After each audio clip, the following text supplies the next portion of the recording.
your guide to the truth. TheNewAmericanMedia.com.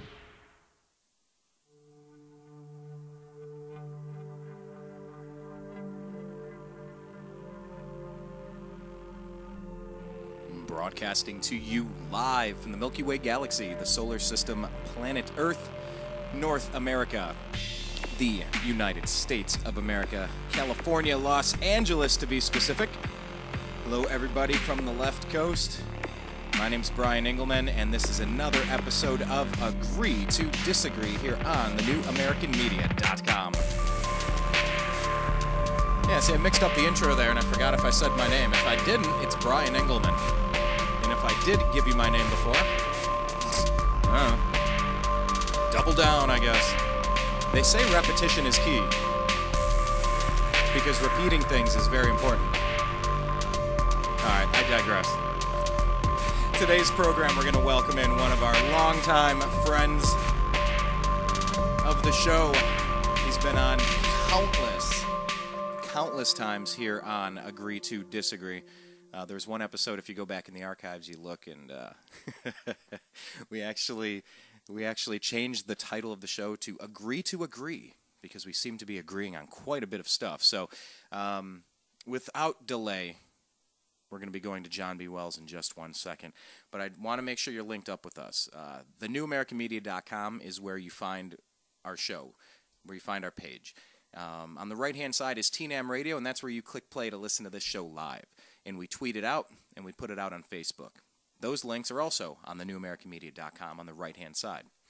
All of the videos that you're going to watch on there, they're embedded on the YouTube channel. So if you click those individually and then watch them on YouTube, click subscribe on the channel.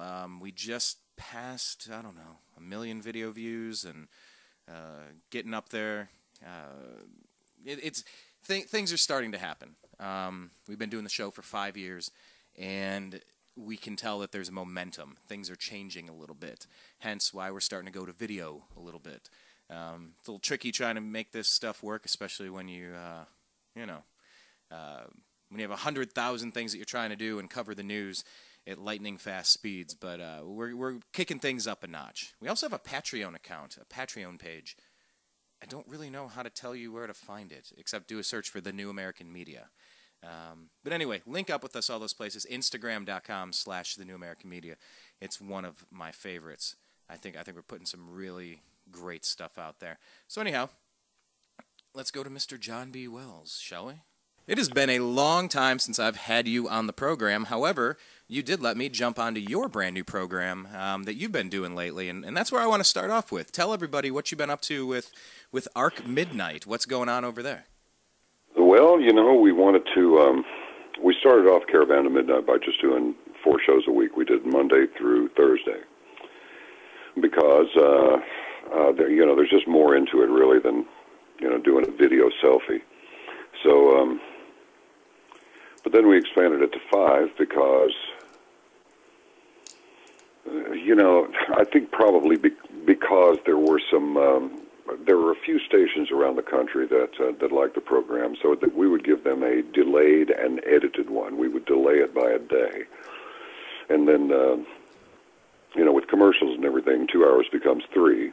Right. So we did that for a while, but it was like, I don't know, maybe we won't do this. So we quit doing it. But I still kind of wanted to do 5. I didn't want to just leave it at 4. So we do Tuesday through Friday. We produce a new program, a video program. And then on Saturday, on the radio station KLIF, it's 570 AM out of Dallas, really old call letters. I go 10 to midnight on Saturday. And this is also an opportunity to talk to some caravanners and some new people, introduce people to the program, and maybe conduct an interview that makes them want to hear full-length ones. These programs daily, we had, for example, we had Anthony Patch and Stan Deo on today.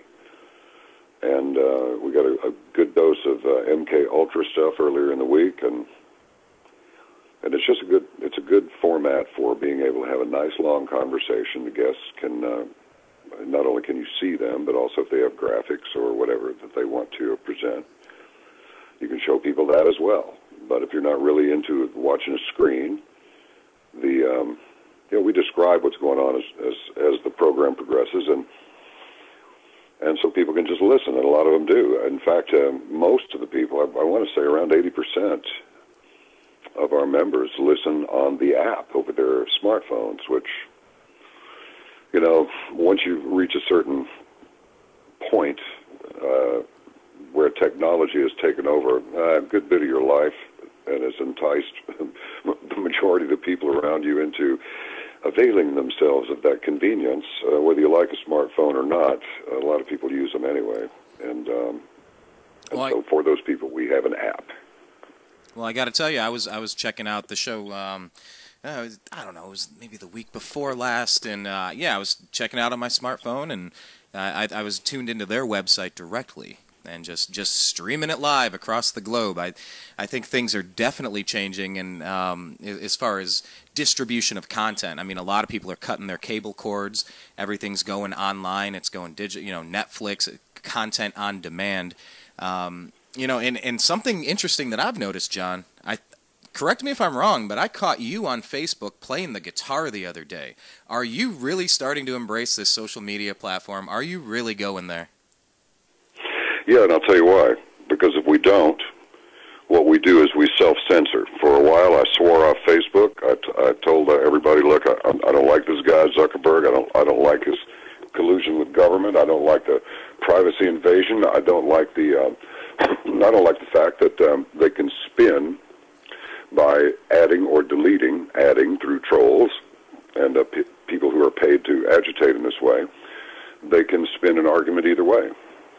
And but if people know that they are watching, what do?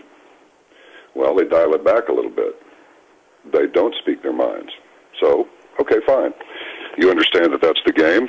I had said, we're going to go to another platform where your privacy is not being invaded all over the place. Well, that's fine. I mean, it's very idealistic, and I tried it.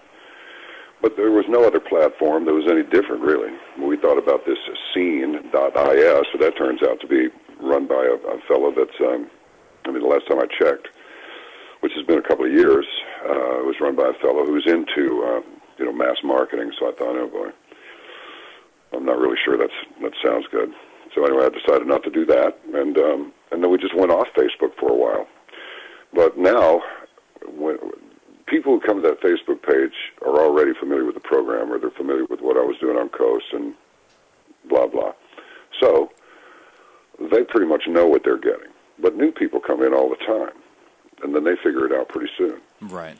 So if something all of a sudden, a post shows up and then suddenly it's gone, then they know that that post has been censored. And that tells them something in addition to just the fact that something's been censored. It gives them an insight into why it was censored.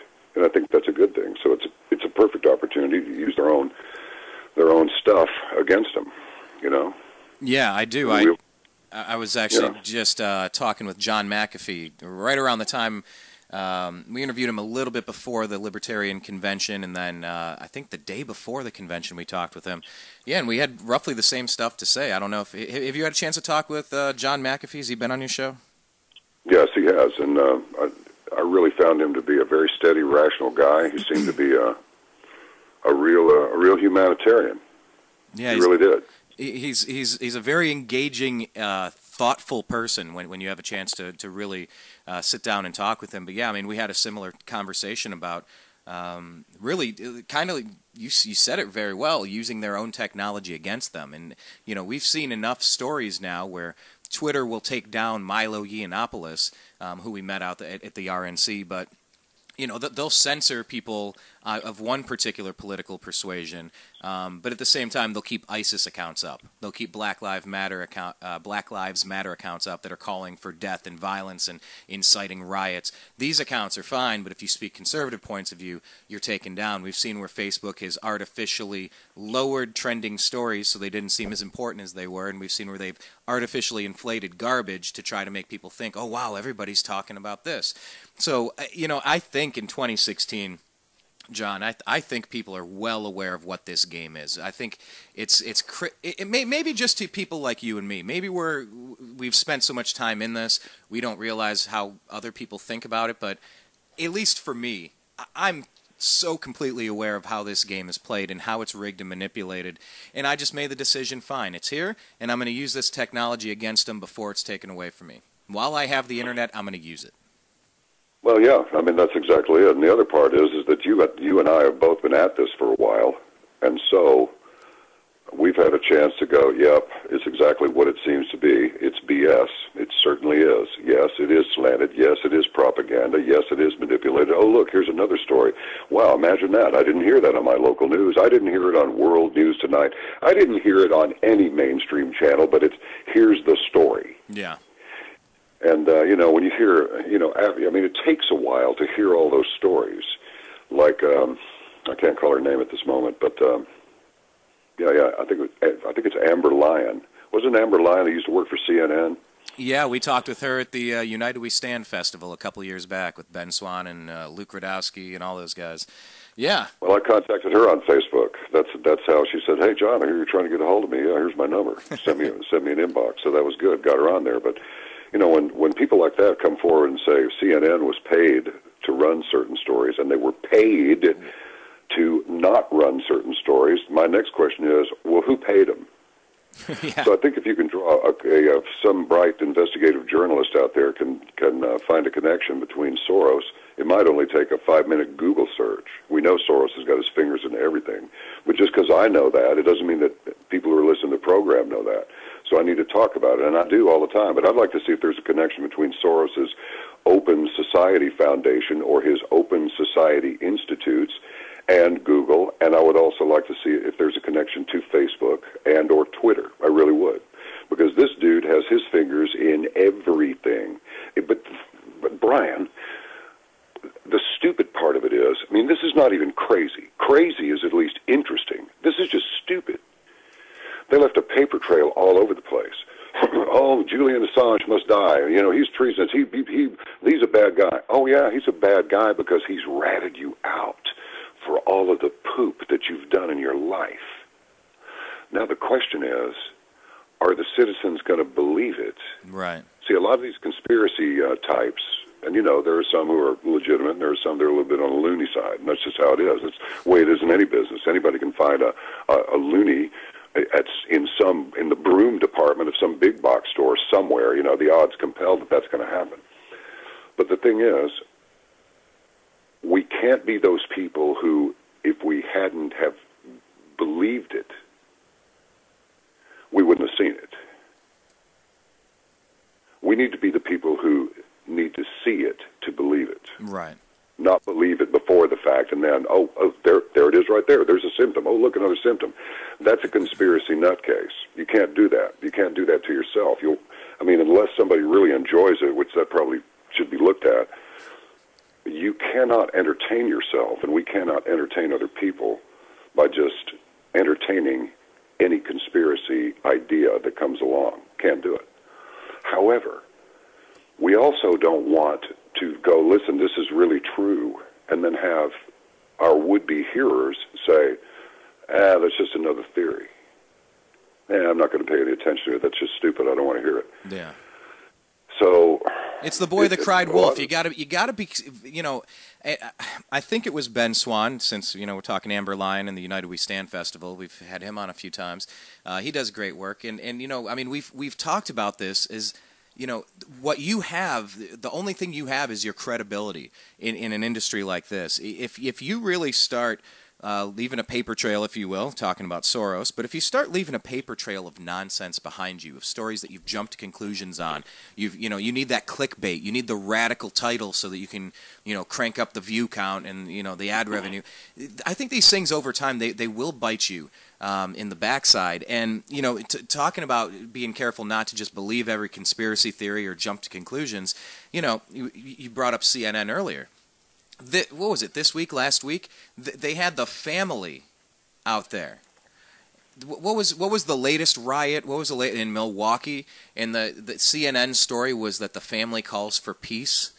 and they heavily doctored and edited that video. She's calling, take it to the suburbs. Go destroy stuff in the suburbs. We need things here. We need our weaves. We need, well, I don't need them, but people need them. We need our stores. We need our restaurants. Go take it to the suburbs. CNN tried, I don't understand why a network wants to try to push such a ridiculous narrative so many times, but it really has turned into the Clinton News Network, and it was right in front of our faces, just like Amber Lyon told us. Did you happen to catch that, what they were doing there? I got the report on it later, and then I went back and looked at what happened, but here's the thing. Why would they do it? There's already been a link tied between CIA and Anderson Cooper. There's already been a link tied between CIA and Glenn Beck. You heard he was all in for Cruz. You're not a real Christian if you don't vote for Cruz. Okay. I don't think that calls for any comment on that. I think that statement kind of stands on its own. So here's the thing. There are a few people who do pull some really, really large groups of strings all at once. These are puppet masters. They don't just control one puppet at a time. They control the whole stage, and Soros is one of them.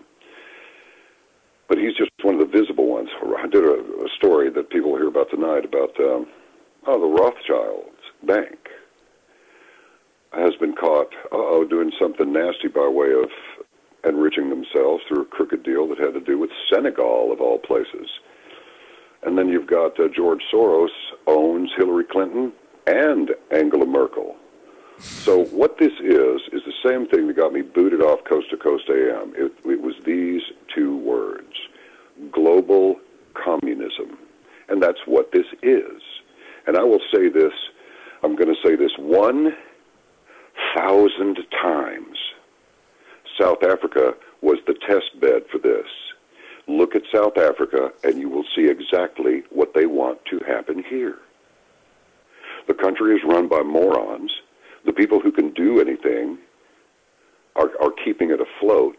And in the meantime, they've got a president up there who stands there with a smug, knowing look on his dumbass face and says, all of the other continents of the world will fit inside Africa. It is not divided by a river or cut into quarters. This guy is as dumb as a bag of horse manure. In fact, the horse manure is more useful. At least you can grow a good tomato plant with it. I'm telling you, we laugh because it's funny, but it's pretty hard to laugh when you realize that it's true, because it is true. These dumbasses went down to they are freedom fighters. Yeah, well, every little chicken poop dictator in the world, particularly in sub-Saharan Africa, let's not forget Central and South America, is a self-identified freedom fighter. First, these morons go and burn down the administration building. Then they burn their own dormitories down. And then the government says that the white people must take them into their homes. This is what listen, this isn't some bizarre acid trip that somebody came up with. This is actually happening. That whole apartheid deal was spun into, all those white people over there, they're Nazis. They just went over there and beat all those black people up, and they're enslaving them and treating them badly. No. If white people aren't there for them to kill, they will kill each other. A Zulu will pop a cap in the backside of a Maasai, or maybe a Xhosa, one of those. There's intertribal problems there. The whites are just another tribe as far as they're concerned, but they resent them because what? They're a 400, almost 400-year-old country. They were there longer than we've been here. And unlike the United States, they didn't annihilate the blacks at all. However, we did annihilate the Native Americans. Now, I don't know if all that stuff about syphilis, infected blankets were given to, widows and orphans. I don't know if any of that's true. It wouldn't surprise me. I'm just wondering how the people who did the distributing managed not to catch it. But whatever. Good point. Look, all of this is spun into a big lie. I mean, one of the directors of the CIA said, when everything the American public believes is a lie, we will know that we've accomplished our mission. I mean, even little seemingly innocuous things like Pokemon Go, there's a sinister side to it. They're doing the surveillance work for them. And it's masked as a game. Because zillions of morons who will invade private property and everything else to catch a Pokemon, because he's a dumbass, and that's what he does with his time, instead of reading some Emerson or something that might actually improve his mind. They know that these people will do that. They're uninhibited. They'll go right onto the property. They'll do whatever they want. You know, you buy a TV set, really, a Samsung Smart TV, and in the instruction book, I'm paraphrasing because I don't have one, I'm not reading the instruction book, but I have read the instruction book, and it basically says don't do or say anything in front of the TV if it's plugged into the net unless you want it stored up on the cloud forever. This is insane. And people do it. So let's deal with Stan Deyo today. You know, revealed some really interesting things, and what I said at the time was that I hope that people haven't lost the desire to be mystified and feel wonder of new discoveries, or if they just don't care anymore because they're so dumbed down mostly by the convenience of the tech that surrounds them, and then they're fed more stupidity over mainstream media. They just manipulate, as you said, they just manipulate the story any way it suits them. Yeah, or just wrapped up in a digital virtual world. You know, who needs to actually get out there and do things? You have everything at your fingertips, except you're really not doing anything. Yeah, well, you see Megyn Kelly is like neck and neck with Rachel Maddow, who is one of the most unappealing people to experience that I've ever seen on a public communications outlet of any kind. And what this tells me is that what I said many years ago on Coast to Coast, I'll say again, one day you'll be looking at news presenters that are not really human beings. And they will be designed based on what the masses, according to all kinds of information, it won't just be a sheet of paper where you fill out a survey. It'll be everything from your buying habits to your eating habits to your whatever habits, whatever your predilections are. And they will, according to the data, they will create a personality. It will have the voice, it will have the look, it will have the color that the most people will find appealing. And you'll be watching a simulation of a human being. They're really close now. Make it holographic, whatever you want. When 3D TV comes around, no problem. This is all happening. Tech has so outpaced its actual usefulness that now it's become a dangerous toy. Yeah, I'm seeing where contact lenses are going to become cameras, if not video recording devices now. Yeah, Isn't that great? Yeah, fantastic. Sign me up. Give me that chip. Give me that implant. Give me that mark of the beast so I can buy and sell services while we're at it. Yeah, I mean, tech is fantastic, but it moves so fast that we don't think about all the bad things that could happen. And people, yes, take my money. Shut up and take my money, says that famous meme that you'll see thrown around from Futurama. Shut up and take my money. But these people with the smart TVs, they don't realize, you know, Pokemon Go, like you said, maybe you don't need to be infected with smallpox these days. Maybe the smallpox is infected through technology. You know, you just get somebody hooked on something different. You let something else latch on, some other virus that's going to manipulate and change the behaviors of all of the people, and maybe that's the distraction that's needed to keep people calm enough while the blanket is pulled over their eyes even more with, you know, the election that's coming up. And like you said, you have some major media outlets that are completely bought and sold and others that have been completely co-opted. And it just kind of makes you wonder what's real in this election. You know, that was one of the main it's hard, John. Every time I talk with you, I go, I don't know. What is the main topic? We're going to talk and things are going to happen, because that's usually how it goes. But yeah, I've been meaning sometimes it yields some good things sometimes, yeah? Yeah, from time to time. I think that's why we keep trying it. But, you know, I want to discuss the impact of the 2016 election. What are the ramifications of this? You know, you've been following this for a while. Blake Wally and I, he went to Philadelphia, and then he and I went to Cleveland for the conventions to just really get there, you know, firsthand and get a taste of what's going on. We're getting close to the finish line now. We're less than 3 months away. Somebody else is going to be selected/elected. How do you sum up what you've been watching, and where do you think we're at right now? What is at stake? What's on the line? Well, I think the whole country's on the line. If Hillary Clinton were to be elected president, then the criminal cabal just goes on. They continue to just look. They continue to tell us what we think we need to know. It reminds me of Jamie Dimon when he said, "You don't know how aircraft engines work either. You know, we make a little bit on every transaction. That's all you need to know. You don't know about airplane engines, and when we make a little bit, then that's all you need to know." He talks like a thug. Probably is a thug, actually. Mobster. But well, they call them banksters. You know, bankster. Well, It's a great term. If he ever goes out of banking and decides to take his money and make movies, he could definitely play the main thug. Forget no problem. about it. Just give him the script. Forget about it, Johnny. Forget about it. The thing is that this thing is, look, on a long enough time, remember when Tyler Durden said on a long enough timeline, everybody's survival rate is 0? Yeah. Well, that's true. But on a long enough timeline, every Ponzi scheme, every criminal endeavor, eventually, on a long enough timeline, again, all will be revealed. It's being revealed now. And frankly, they can call Edward Snowden a traitor if they want to. I don't think so. The policies, if mass surveillance like this is really necessary, and I can't imagine that it is, even with 350 million people, because you see, oh, the whole country's upset over one shooting here and another shooting over there. Oh, it makes it sound like it's just happening from the East Coast to the West Coast and all points in between, you know? Of course. But Assange is not a traitor, and Snowden is not a traitor.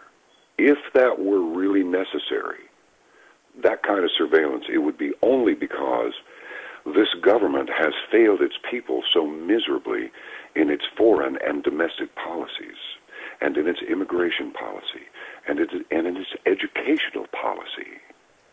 It will be, oh, well, we've got to get some guns, boys. Why? Well, I ticked off the rest of the town, and they're coming to kill us. Why are they going to kill us? Well, because we're in the same family. Oh, gotcha.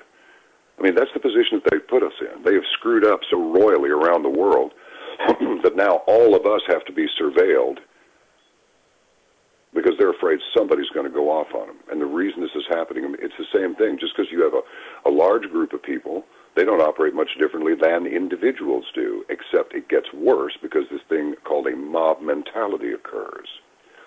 These people are so worried that all of the stuff they've done in their lives is about to be exposed, that they're starting to react in really stupid ways. And they're beginning to spin stories of all makes and models in ways that nobody can believe this stuff. And maybe they hope that if they throw enough stupid stuff out there, people will simply ignore the media. But that can't be it because then what would happen to their revenues from advertising? I mean, you see where I'm headed here? It's like these people have painted themselves into a corner. And I think there's a snowball's chance in hell that Hillary Clinton will be elected president. I don't think that's going to happen. A snowball's chance in hell. There was that interview that I forget who it was. I think it was a CNN interview, and it was well, polls show that Hillary Clinton's winning. Which polls? And then the answer, all of them. You know, but it gets you thinking. You know, because it was kind of a funny back and forth. But I don't know, John. I've never been polled. I don't know if you've been polled. You know, so it makes you wonder. Realistically, ask yourselves, listening audience, ask yourself, world, have you been polled? How much are you supposed to buy into this? You said you don't think there's a snowball's chance. There's a lot of people who are kind of seen as a foregone conclusion, although I've been waiting for debate number 1, kind of like a pay-per-view fight. I think it's going to just be epic. Why don't you think there's a snowball's chance for Hillary to get in? Do we think, okay, first of all, who funds these polls and how are these people paid? That's question number 1. Number 2, if it came back that 95% of the people polled out of a huge slice of the population, say 1 million people, which is a real stretch, but it would come a lot closer to accuracy than doing 25 or 300. That's just plain stupid if you ask me. It's a poll. It's nothing. Look at what happened with Ronald Reagan. The polls said his campaign was in the toilet, and it was overwhelming landslide, so forget about it. First question, who's paying the pollsters? Secondly, depending on who pays the pollsters, Do we think that they would release the information that 95% of the people polled wanted Donald Trump, and equally, all 95% reported they thought Hillary Clinton was a criminal scumbag? Do we think that they would release that? No, because it would destroy our campaign, and in the process, it would also destroy the illusion of a so-called fair election. Yeah. We don't even know who Barack Obama is. We don't even know who this guy is. But we were still, I mean, it's really weird when you look back and see what was happening in your mind during certain periods. This guy's been around for 8 years. Well, that's almost 10 years. It's like, really? Yeah. It's 80% of a decade. This character's been up there. So we were so over George Bush, who began being all mush-mouthed and saying extraordinarily stupid things, and his wife goes out there and talks about him milking a male horse. It's like, I saw that and I went, what is wrong with you? And then after a while, I started thinking, George W. Bush is not a country moron. No offense to any country morons. Sorry, that just hit me the right way. No offense to any country morons out there. I want to pull. Nothing wrong with being a country moron. I'm just saying George W. Bush is not one, but he began to act like one and stutter and get all mush-mouthed and say just absolutely sub-moronic things. And I think it was contrived. I just do. Because unless the guy has a serious case of like rapid onset Alzheimer's or something, I can't see why the man would do that. Well, and then you see him on camera at various events afterwards. He's steady as can be. Yeah, he's not all mush-mouthed and drooling like he was in front of the whole world.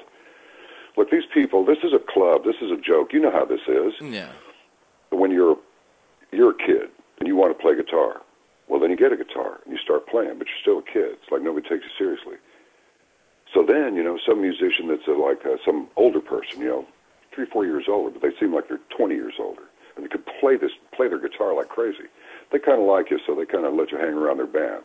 And before long, you learn a few chops, and now you're a member of the band. You get to stand in one night when Mickey's sick or whatever. Now you're part of a special crew. You're going to adopt the mindset of any crew that you're with, whether it's a band or it's a school or it's a university or it's, in some cases, unfortunately, a political party. So this group think is more widespread than people believe. But there continues to be this imaginary credibility that mass media has because it's expensive and they're on a big network and everybody can see them. And, oh, look, you know, the people are dressed up. They're attractive people. They seem to be articulate people. And so, well, maybe they got something to offer, but they don't. They really don't. They're giving you the narrative. That's why independent media has exploded like it has. Yeah. Who would have ever thought that MSNBC would pull even with anybody? It looked like they had about, like, I don't know, 10 viewers for a while or something really abysmal. Now they've pulled neck and neck with Megyn Kelly. Why is that? Because Roger Ailes decided to trot her out.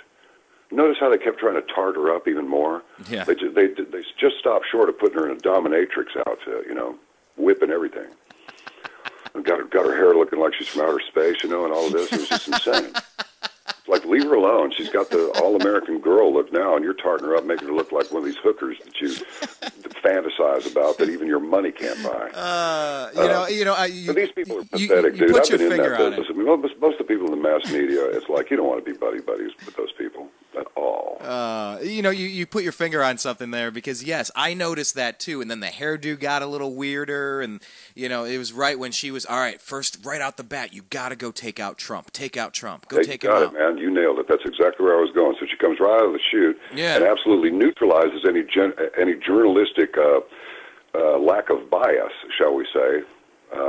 Journalistic impartiality. You like that? Yeah, sure. And now she's looking, I hate to say it, and I hate to use this term again, but I like it. She's looking like a little bit of a dumbass now. Oh, and look, Roger Ailes decided to bail too.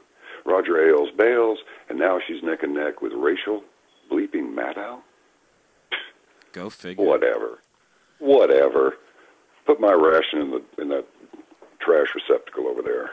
Yeah, you know, We ran into Roger Ailes on Media Row, and obviously it was actually the day that he stepped down from Fox, and several people tried to get him to talk, and he wasn't having it, so I just came. but I actually got him on camera. I got him cordial. I just wanted to, hey, so what are your plans now? You know, relax and do this, go on vacation. You know, yeah, take it easy. I just wanted to like get his how he was carrying himself, his mannerisms, the way he was looking at the camera, looking down. There's a lot you can take away from body language and stuff. So I just wanted to say hello and catch it that day. But yeah, I mean, this whole thing. What did Shakespeare say? Something about life being a stage. You know, and that's really what this is. The media really works with the politicians to just control everyday water cooler conversation. And you're right, that this narrative that from West Coast to East Coast, oh, it's just massive shooting. And no, Black Lives Matter goes after the cases where they can point at somebody who's not black and say, look, we are being targeted. This is so unfair. And it's just, it's a movement that just really upsets me because there's so much violence, there's so many bad things going on, and this whole thing just, it rings hollow. I think there are actually quite a few really good, well-intentioned people who are trying to participate in this, probably similar to like how there was in Occupy Wall Street. But at the end of the day, it was based on a lie. It's based on a premise. The hands up, don't shoot thing never happened. You know, Occupy Wall Street had a couple of good ideas, but man, were they off the deep end on a lot of this stuff. So it just makes you wonder about these movements that spring up and the narrative that's being pushed on a daily basis. I wanted to get back to something that you brought up about Julian Assange. You and I have talked about Edward Snowden at length, so I'll just kind of set that one aside. But there was that big story that came out the other day where Julian Assange was being interviewed, and he said that Seth Rich, the DNC staffer, he essentially said that Seth Rich was murdered right after leaking all that Debbie Wasserman Schultz stuff before the DNC. What are your thoughts on all of that?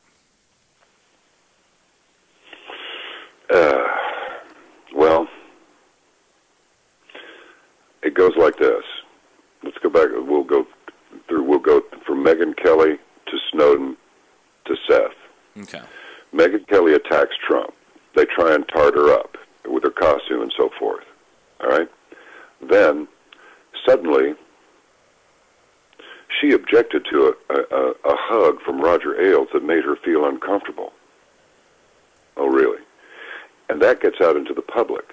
The next thing, Roger Ailes steps down. Right? Mm-hmm. All right. Julian Assange, what'd they hit him with? Oh, yeah. He raped a woman. He raped a woman. No, he didn't. They dropped it. There was no evidence of that. Because that's sex, man. That's the thing that always nails everybody. You know, sex, as the late George Carlin used to say, is something that most of us are born with. However, these dumbasses, particularly Americans, and now we got the Europeans doing it too, run around like a bunch of slags, conducting themselves like trash, abandoning their pregnant women, and generally, did I mention the word slag? Slag-like behavior, right? Still, that's the thing that causes the big scandal. Oh, Tony the Wiener, Anthony Weiner. He takes a picture of his pathetic genitals, you know, and starts sending them around, or whatever the dumbass did. And Huma Abedin, oh, his ex-old lady now, or maybe she's still married to him. Now she's hooked up with Hillary Clinton. All of this stuff builds up to, back to Megyn Kelly again. So now, Megyn's attacked Trump. Ailes has hugged her in an inappropriate way after they tarted her up real good, and now she's pulling neck and neck with MSNBC? Really? Okay, boom. Let's go over to Assange. Now, this guy's got to go on the run because apparently somebody accused him of inappropriately or him hugging them in a way that made them uncomfortable, as in raping them. Okay? So he goes on the lam for a while. People are calling for him to be killed, even in government. Then Snowden goes, this is wrong. He blows. Okay, so maybe he blows to Russia.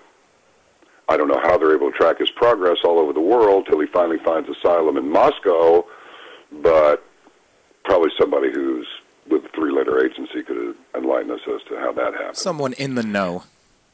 Yeah, and then we got 40,000, no, even more. Let me throw all of this into the mix, because in my head, see, I got a lot of screens up all the time, unfortunately for you, because you're getting the audio only. But but here's the thing. Now you've got 40,000 troops massed on the border, and all these leaks that are happening are supposed to have been like Guccifer. That's supposed to be a Russian deal. So let's throw the Russians into the mix with Snowden, who is in Russia, and Julian Assange, who just took a giant you-know-what all over the Democrats, all over Soros, all over Clinton, and simultaneously, Megyn Kelly, gosh, I don't even remember her name now. Anyway, the star, the female star of the Mickey Mouse Club. Oh, Annette Funicello? Yeah, that's it. Annette, that's it. Where'd I get that one from? Annette Funicello of the darling of mainstream media has now pulled even with Rachel the Hatchet Maddow. And this is all true? No, it's not. It's part of a special operation, you know what I mean? Very carefully orchestrated operation. That's what this is. All of it is. The thing is these are not isolated things. It's like, oh, look over there, that one's coming to get us. Oh, look, that one there, it looks like it's going to get. It's all part of the same machine. It's all coming to get you. People need to understand your mass media now is clearly nothing but a propaganda engine. There's no check waiting for me in the mailbox for saying something like this. There's nothing but grief, potentially, for saying something like this. But look, as of 2013, it's legal for the government to propagandize us again, like they did in the old days. They curtailed it for a while, but now that all bets are off, and they can issue all the propaganda they want. Well, it's not just going to be posters and armbands and such. It's going to be all kinds of things. It's going to be news stories. It's going to be commercials. It's going to be the way that the scripts are written in certain commercials that are placed in certain positions in the clock during a news cycle. It's insane. Even if there were no science, these people have created a science, and now they've sucked us into that jackpot, and we respond to it, because if we didn't, they wouldn't keep doing it. Okay? Right. Now, couple that with this. These new apps that are coming out, I don't know what the names of them are right now. I got somebody working on it. But these things are actually able to read your neural responses. I wonder if our smart TV can read our neural responses and store that data somewhere. This is all about reducing everybody, making everybody equal by making everybody nobody. When you lose your privacy, you lose yourself. That is precisely what these people want. Like Zek Chelovek, prisoner human being, that thing from Jack Reacher. That's true. That's how they talk to him. You're just prisoner human being, and you got a number. You're a prisoner, and you're a human. That's it. We don't care what your name is. You don't have a name anymore. You are a prisoner human being, and that's your number. And it's not your name. This is really number. It's getting to it's the crazy, dude. to the Georgia Guidestones. I mean, this is really kind of, we go down the rabbit hole, start corkscrewing long enough, and you end up getting to the point where we're talking about depopulation of the planet. I mean, at what point are all of these dumbed-down automatons, are we really necessary to them? What purpose could we possibly serve if all we are is, like you said earlier, we're under the massive surveillance that we are because we're actually a threat to them? I mean, it's not a large leap to take to go one step further and say, well, what are they keeping us around for? You know, and that's the part that kind of has me wondering if there's just a technological breakthrough, some sort of scientific or medical breakthrough that's on the verge, and once that's done, we're no longer needed. You know, but this is buried into all of that climate change, you know, the Agenda 21 stuff that Rosa Corey's been covering, and you know, it really takes you down this rabbit hole, and you got to wonder then, is someone like Donald Trump just another puppet like Hillary, or is he actually something different, which is why they've tried to bring him down and destroy him from day one? What's your take on it? Well, as to whether or not Trump is some sort of a Manchurian candidate guy? Sure, yeah, co-opted Manchurian candidate. It could be described several different ways, but yeah. You know, man, you can back engineer anything to see in an attempt to rationalize what may or must have happened. But I mean, the short answer is there's no way to know any more than there's any way to, at this moment, have known Donald Trump for 20 years. And, you know, I know him to be this person, that person, or the other kind of person. We don't know. But I think in this case, people like to say the devil you know is better than the devil you don't know. Well, number one, you don't know if the other one is a devil. And even if you did, you know that the one you have is a devil. So maybe this won't be as bad as a devil. So I think in this case it's better the devil we don't know than the devil we know, because we know what we're in for if we get a Hillary Clinton administration. It'll be nothing but more corruption on a grander scale. And in the meantime, you know, they're ticked off at Vladimir Putin. They really are. And you know, Vladimir's not some Boy Scout. He wants his country strong. That's all. Those people have suffered, and I'll remind everybody they've never lost a war. And they are tough people, and they are brilliant people.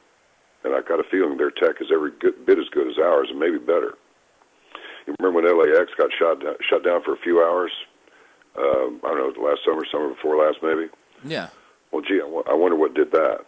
Well, that was probably a Russian aircraft flying out there at the international limit and just went, boom, here, suck on this for a minute. No reason for every system to go down there. There's only one reason for that, a big old pulse. But one that these guys have figured out. It won't fry their gear, but it will shut them down for a couple hours. It's like a stun. Just yeah. If they fried the gear, well, that's an invitation to get it on. You know, I mean, real no kidding warfare. So they don't want to do that. They just want to send a message, and they did. Well, remember yeah, I'd say so. And remember, we've had that submarine launch, that missile launch off of the California coast. That was a couple of years ago too. And we've had mysterious objects launching across the Southern California skyline over here over the past couple of years. We've had some of the people we know sending us videos that kept capturing it right there. There's a lot of there's a lot of side games being played right now, and there's a lot of puffing of chests, and there's a lot of positioning, and there's a lot of braggadocio. You know, and Hillary Clinton, we know the devil you know versus the devil you don't. Hillary Clinton scares the hell out of me. She always has. She should. She always has. And if she gets 3 Supreme Court justice nominations, I'm thinking of that Second Amendment first and foremost. And to just even ponder what these people could do to our Constitution and Bill of Rights if allowed the opportunity. I mean, I know that I'm never Hillary. I said at the beginning of this, I'm never Clinton. No more Clinton, no more Bush. I just don't want any more oligarchs in here. I'm just kind of tired of it. Let's try something new. It's these old families, man. They just, you know, they just hang in there. They get power and they hold on to it. Yeah. It seems really complex to a lot of people, but it's not. It really isn't. It's a few families, and they've had power for a long time. Nobody really cared what was going on in this country until after World War II. We weren't a world power until after World War II. So take it back 100 years ago. Hey, America, yeah, that's great, but Europe is the place that still had it going on.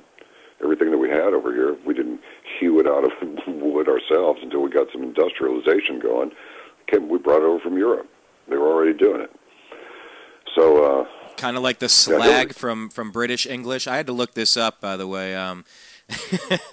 How offensive is using the word slag? Stony waste matter separated from metals during the smelting or refining of ore. Or you could take it this other way, and yeah, we're talking the technological revolution and Britain, and I just figured I had to let you know that was one of the windows I pulled up after what you said a second ago. No, I mean, yeah, the oldest ruling families from Europe, of course. You know, you're talking Rothschilds, you're talking hell, the Bilderberg conventions, and yeah, you're right. It's not complicated. It's just, hey, if you got everything that you want, you got to fight to keep what you have. That's not conspiratorial. That's common sense.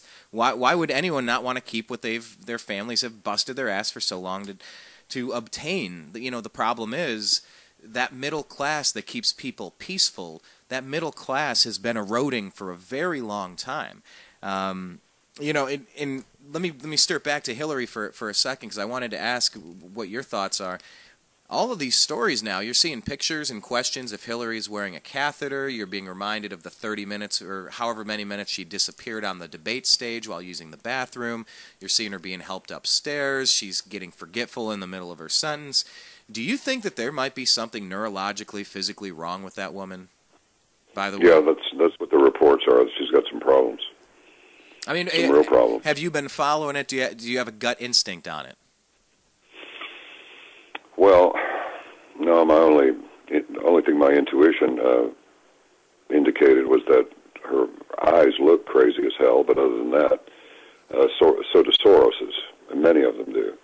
But when you see her falling all the time and going to these having this persistent cough that's lasted months, and then she gets these zany looks on her face and so forth, and she's busted her head a couple of times, it's like, I think she's got some severe health problems. I think she has a pretty serious neurological condition. Yeah, when you take any one moment on its own, okay, you can write it off. But when you really start adding occurrence after occurrence, it's something to consider when you're picking a president. I don't like her policies anyway. I don't trust her at all. But for the people that are willing to give her a chance, I mean, you got to at least consider that those potential health issues. Do you think there's any point in voting, John? Have you declared a candidate? Are you holding your nose and voting one way or another? Are you happily supporting or pushing for a candidate? Have you looked at Jill Stein or Gary Johnson by chance? No, I haven't looked at Johnson. He's weak. He'd be. I don't think that he would be the one I'd want doing any negotiating with people like Vladimir Putin, who is a profoundly educated man and a master statesman.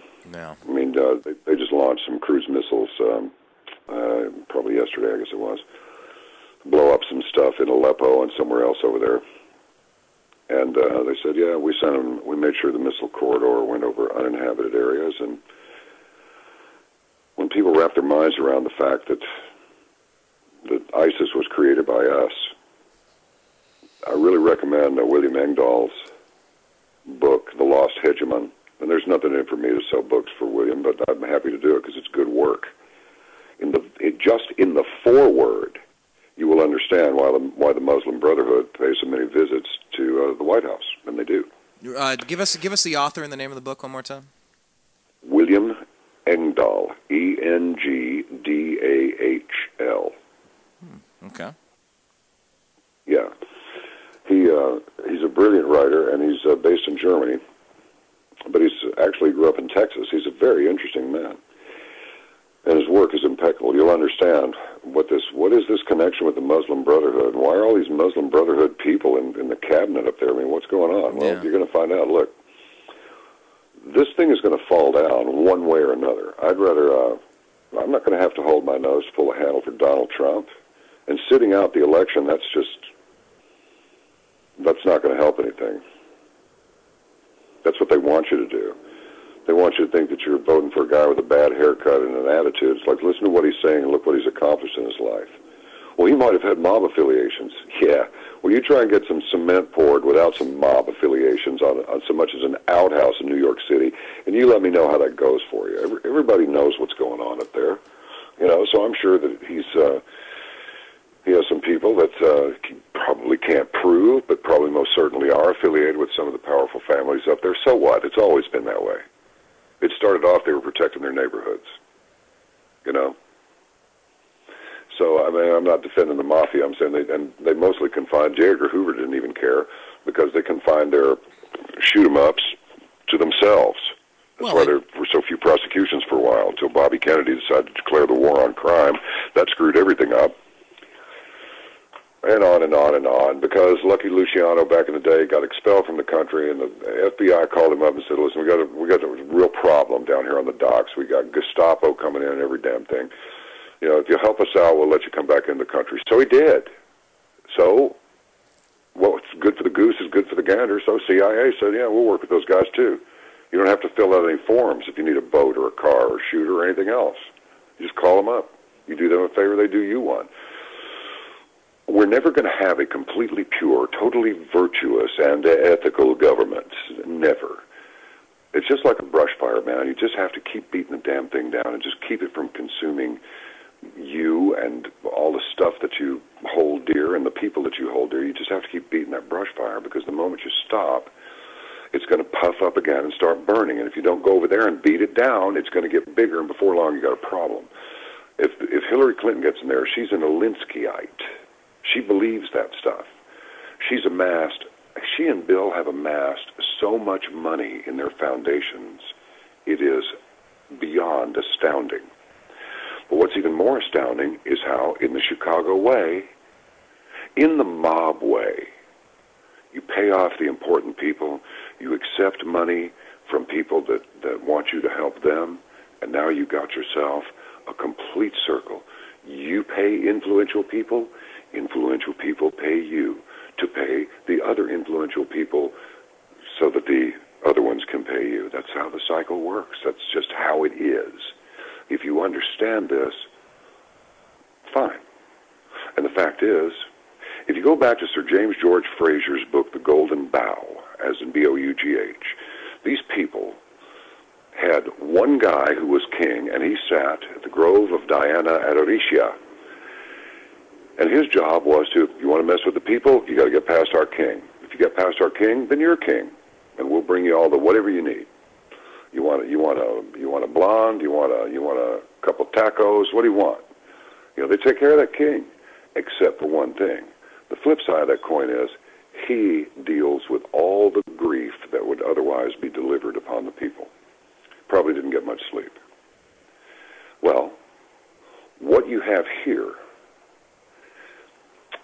is a drive to, it's not going to be the Second Amendment that goes away first, it'll be the First Amendment. First thing is, prevent them from talking.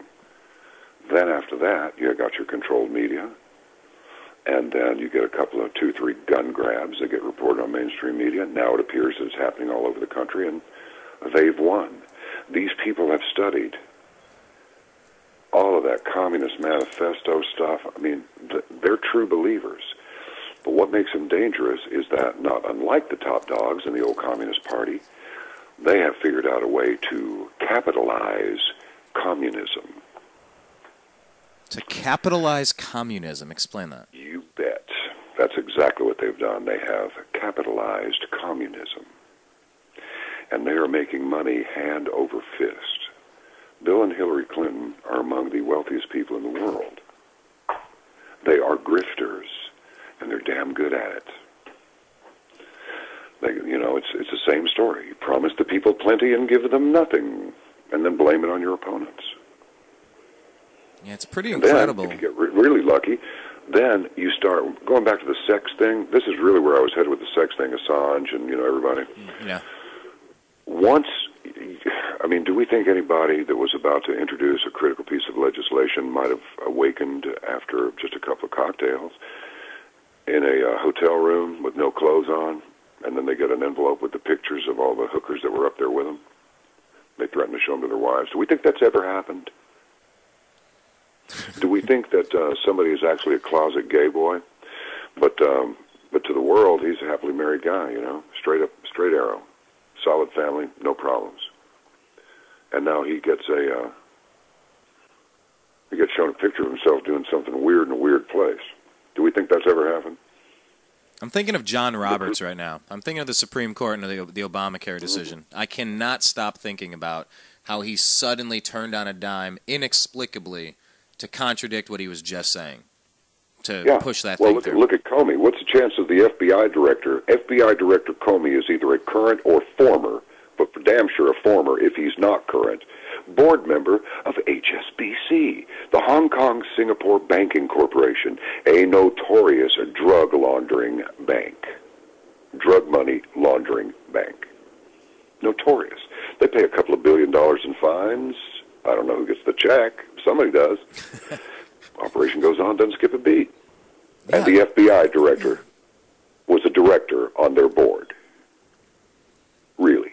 what did you make of his speech when he was up there talking, listing off the laundry list of items that Hillary's been up to and all of the things that happened? And then he, just like John Roberts, he gives you all this stuff, all the indications that he's going to come down one way, and then the punchline is something totally different, kind of out of left field. For all these reasons, we're not going to pursue anything. What? Yeah, I think somebody whispered into your ear, it's not going to look very good when it gets out into the press that you were on the board of HSBC, the drug money laundering bank. Maybe you better dial it back a little bit. Yeah, he went through it.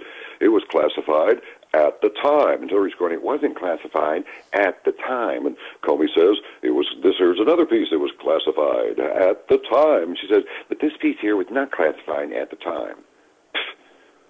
Dude, are you familiar with the term circle jerk? That's what this is. We're all adults here, okay? It's a circle jerk. Nothing but. I often refer to politics as one big, sweaty, disgusting orgy of Republicans and Democrats all just reaching and grabbing and slobbering all over each other. It's, you know, you can keep going with the analogy and describing it, but I just consider it sweaty, disgusting, filthy, and just a whole bunch of wrongness happening in there. And, you know, yes, I'm very familiar with the term. Well, I could have said what would it be, a concentric mutual masturbatory mechanism. I could have said that, but, you know, that might have been too much visual generating stuff for some. A little too highbrow for the listener. I said it now. Yeah. Well, that went out there. That just happened. Yeah. These are all legitimate words. None of them are banned. Yet. No, I think the origin of ISIS is something that people really have to talk about. You know, Donald Trump said, came out, what was it, last week or so, in talking about the founders of ISIS were Hillary Clinton and Barack Obama. You know, and, oh, the media, oh, what another gaffe. Well, did you look at Ben Swann's report on this? Have you studied what Benghazi was really about? Have you heard all of the stories that were indicating that Benghazi was really just filtering arms out of Libya through Turkey into Syria? Did I get that right? I always screw that one up. But I mean, as far as the origin of ISIS and the Muslim Brotherhood links and all this, hey, let's just bring in hundreds of thousands of Trojan horses into our country. I mean, refugees. Let's do this. This is great. I'm sorry, this doesn't make a lick of sense to me at all. It's oh man, sure it does. You know exactly what happened, Brian. But okay, I appreciate the lead-in. Look, why would you leave your ambassador to die in what people are calling the CIA annex? It's not a CIA annex. Our embassy. No, it's not our embassy. It's a CIA safe house. That's what it is. It's a little protective enclave, that's all. Why would you let your ambassador die? It's because, in my opinion, I'm completely prepared to... And then Al-Qaeda shows up with their flag and everything. And a couple of big-time military officers, at least one of them, I want to say it was a naval admiral, got fired because he was going to go ahead. Yeah, I think he was removed from command by his adjutant because he was going to launch. He was going to launch some F-15s or something, get some Hornets over there, probably Hornets. Yeah, it's 14s and 18s that come off the carriers. I don't know if the 15s do or not. Anyway, I digress. He was going to send some help. You know, send out a burst, let off a bomb, do something. But no, don't do that. And they're all listening to this, supposedly, in the whatever room, the crisis room. And Obama's nodding off in his chair. Well, why would that happen? It's because it was a little bit too soon for somebody like Ambassador Stevens to sing out about this thing called ISIS. But that's where those guns were headed. Those rocket launchers, 400 and something, last report I heard, something like 420 surface-to-air rockets. And Hillary's fingerprints are all over this thing, lying about it, lying to the families, and still, if you want to believe the polling, half the country still wants to support this person. I don't know what we did to tick off Erdogan in Turkey either, because it's obvious that that oil that was being stolen from Bashar al-Assad's Syria was being trucked into Turkey And from there, it went to the Western Allies. Now, that's pretty much a foregone conclusion. Vladimir Putin said so. I mean, do you not know who bought the oil that they stole? I mean, seriously? Dropping leaflets saying, abandon your tankers, you're going to get an airstrike in 15 minutes. I mean, come on, how hard is this to figure out, everybody? Dropping leaflets that say, abandon your trucks and run away. All your stuff's going to get blown up here in just a minute. Pfft, give me a break. Why in the hell would anybody do that if ISIS was stealing them? It's because there are guys. ISIS is USIS. It's probably a little more complicated than that, but in the broad strokes, that's what it is. Now, Erdogan is supposedly cross with us, and is getting closer to Russia. What's up with that? And in fact, when that so-called coup occurred, this is a few months after Erdogan declares himself the leader of the entire Muslim world. Okay. Now here comes a coup, and then they surround our base there at Incirlik. And now we're moving 20-plus nukes into Romania as Erdogan sucks up to Putin a little bit. Now, what sense does this make? Because Putin's got his own problems with radical Islam down on the southern border there, and has for a long time, starting with Chechnya. Yeah. Why in the world would he partner with a guy who just declared himself the leader of the whole Muslim world? Well, one possibility is if he needs to turn some more radical Islam against us, maybe Erdogan will do him a favor. I mean, I don't understand this. If Putin says, this is a mystery. If Putin says, don't you know that oil that went into Turkey got sold to the Western Allies? Okay. How in the world is it that Turkey is sucking up to Russia? The answer is, maybe they're really not. Maybe that's just what's on the wires, meaning the news outlets. I still call them the wires. I mean, this is, you may not think you're in a spy movie, ladies and gentlemen, but you are. You really are. You just don't want to be the ones, you know, sitting in the restaurant, you know, when the big finale occurs and there's a lot of stuff flying around and innocent bystanders are going down left and right, you know, while the so-called heroes charge through there doing their deal.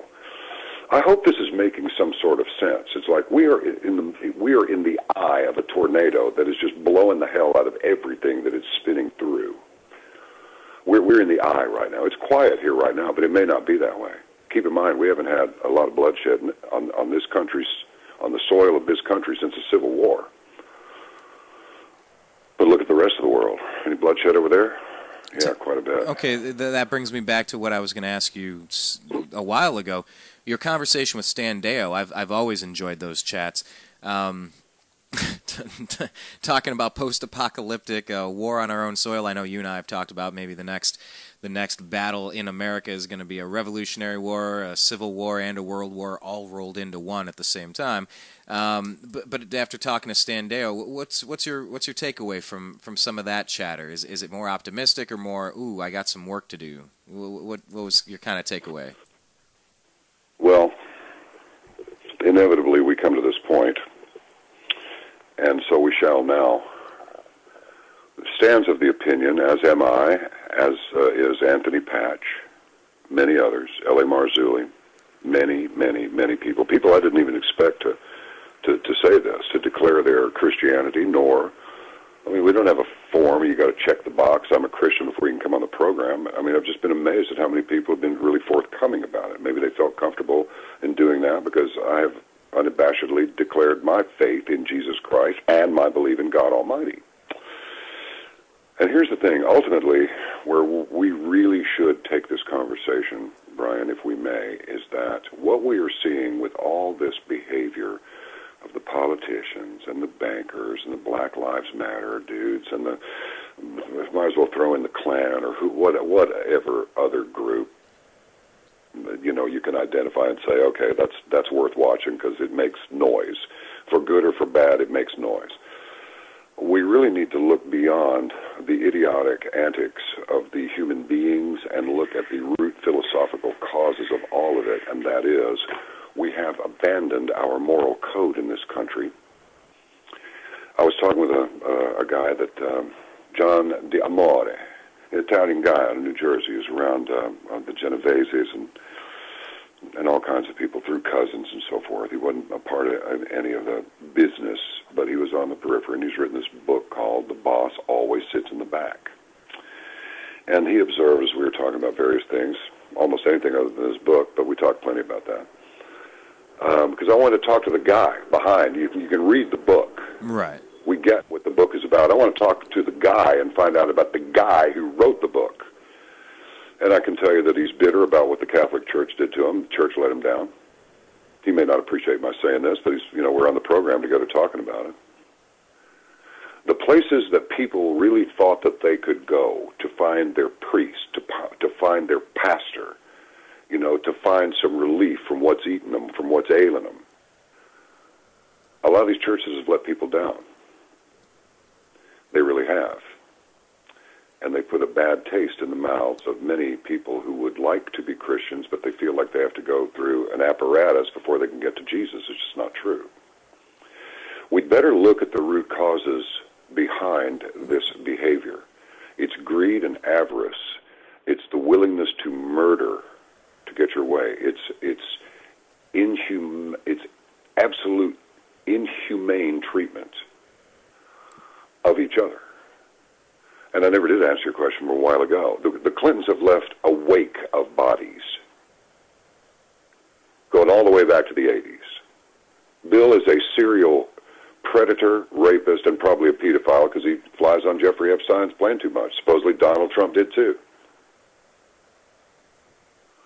Okay, whatever. So did the great scientist Lawrence Krauss. Apparently, he was in print saying he thought Jeffrey Epstein was a great guy. Sure, give you the shirt off his back, he would. That thing. It's going to take a virtuous leader to produce a virtuous country. Right now, people are concerned about their next dollar, their next buzz, and their next lay. Most people are. And they need to get away from that mindset because it's killing them. Pornography is killing them. This sounds like nonsense. If you don't believe me, go look it up. There's plenty of research to support what I'm about to say. Pornography is killing the sex drive of young men because it's in your mind. You're supposed to bond with a woman. That's ideal. And then everything that you do, it's in your minds and it's in your hearts and it's all swirling around like that, and you're devoted to each other. You're not supposed to, do relays of herds. You're not supposed to do that. It's bad for you. And it's produced a society of degenerates. Now, that said, that doesn't mean everybody's like that because they aren't, but way too many of them are. As far as the whole Milwaukee thing and the Black Lives Matter thing, let me tell you what, if I were black, I would probably be one of the angriest black men ever. Unless I decided to get with, okay, who's running this damn show? Maybe I should get with their program. If it doesn't work, I can always go back to being pissed off all the time. I'll become an activist, and I'll just agitate because I won't feel like doing anything else. But let me see if I can get with the program. Well, if this scumbag of a president can send $400 million in cash to Iran to get the hostages, the latest hostages, because it just seems like those bastards are always taking hostages. Have you noticed? Yeah, they like that. Wonder if some of that 400 managed to make it into a foundation here or there. It's one big nasty matrix, man. It's one big nasty spider web right over our heads. We're standing down here on the ground going, wow, look, it's all connected. That's what we do. We connect dots. But here's something I'd like to quote from Keanu Reeves, who said, when asked, how do you stay grounded? He said, it's easy to stay grounded. I'm very near it. We walk on it every day. Well, that's where we are. We're on the ground. We're not up in the lofty heights of the ivory tower. We're just down here. But you know what? There are two things they can't take away from us. Actually, three. Our intelligence, our intuition, and our individuality. You have to give those things away. You have to decide to go to the dark side instead of the light side. You make that decision. You will choose whether or not to go to hell or not. You will. You'll choose. How do I know this?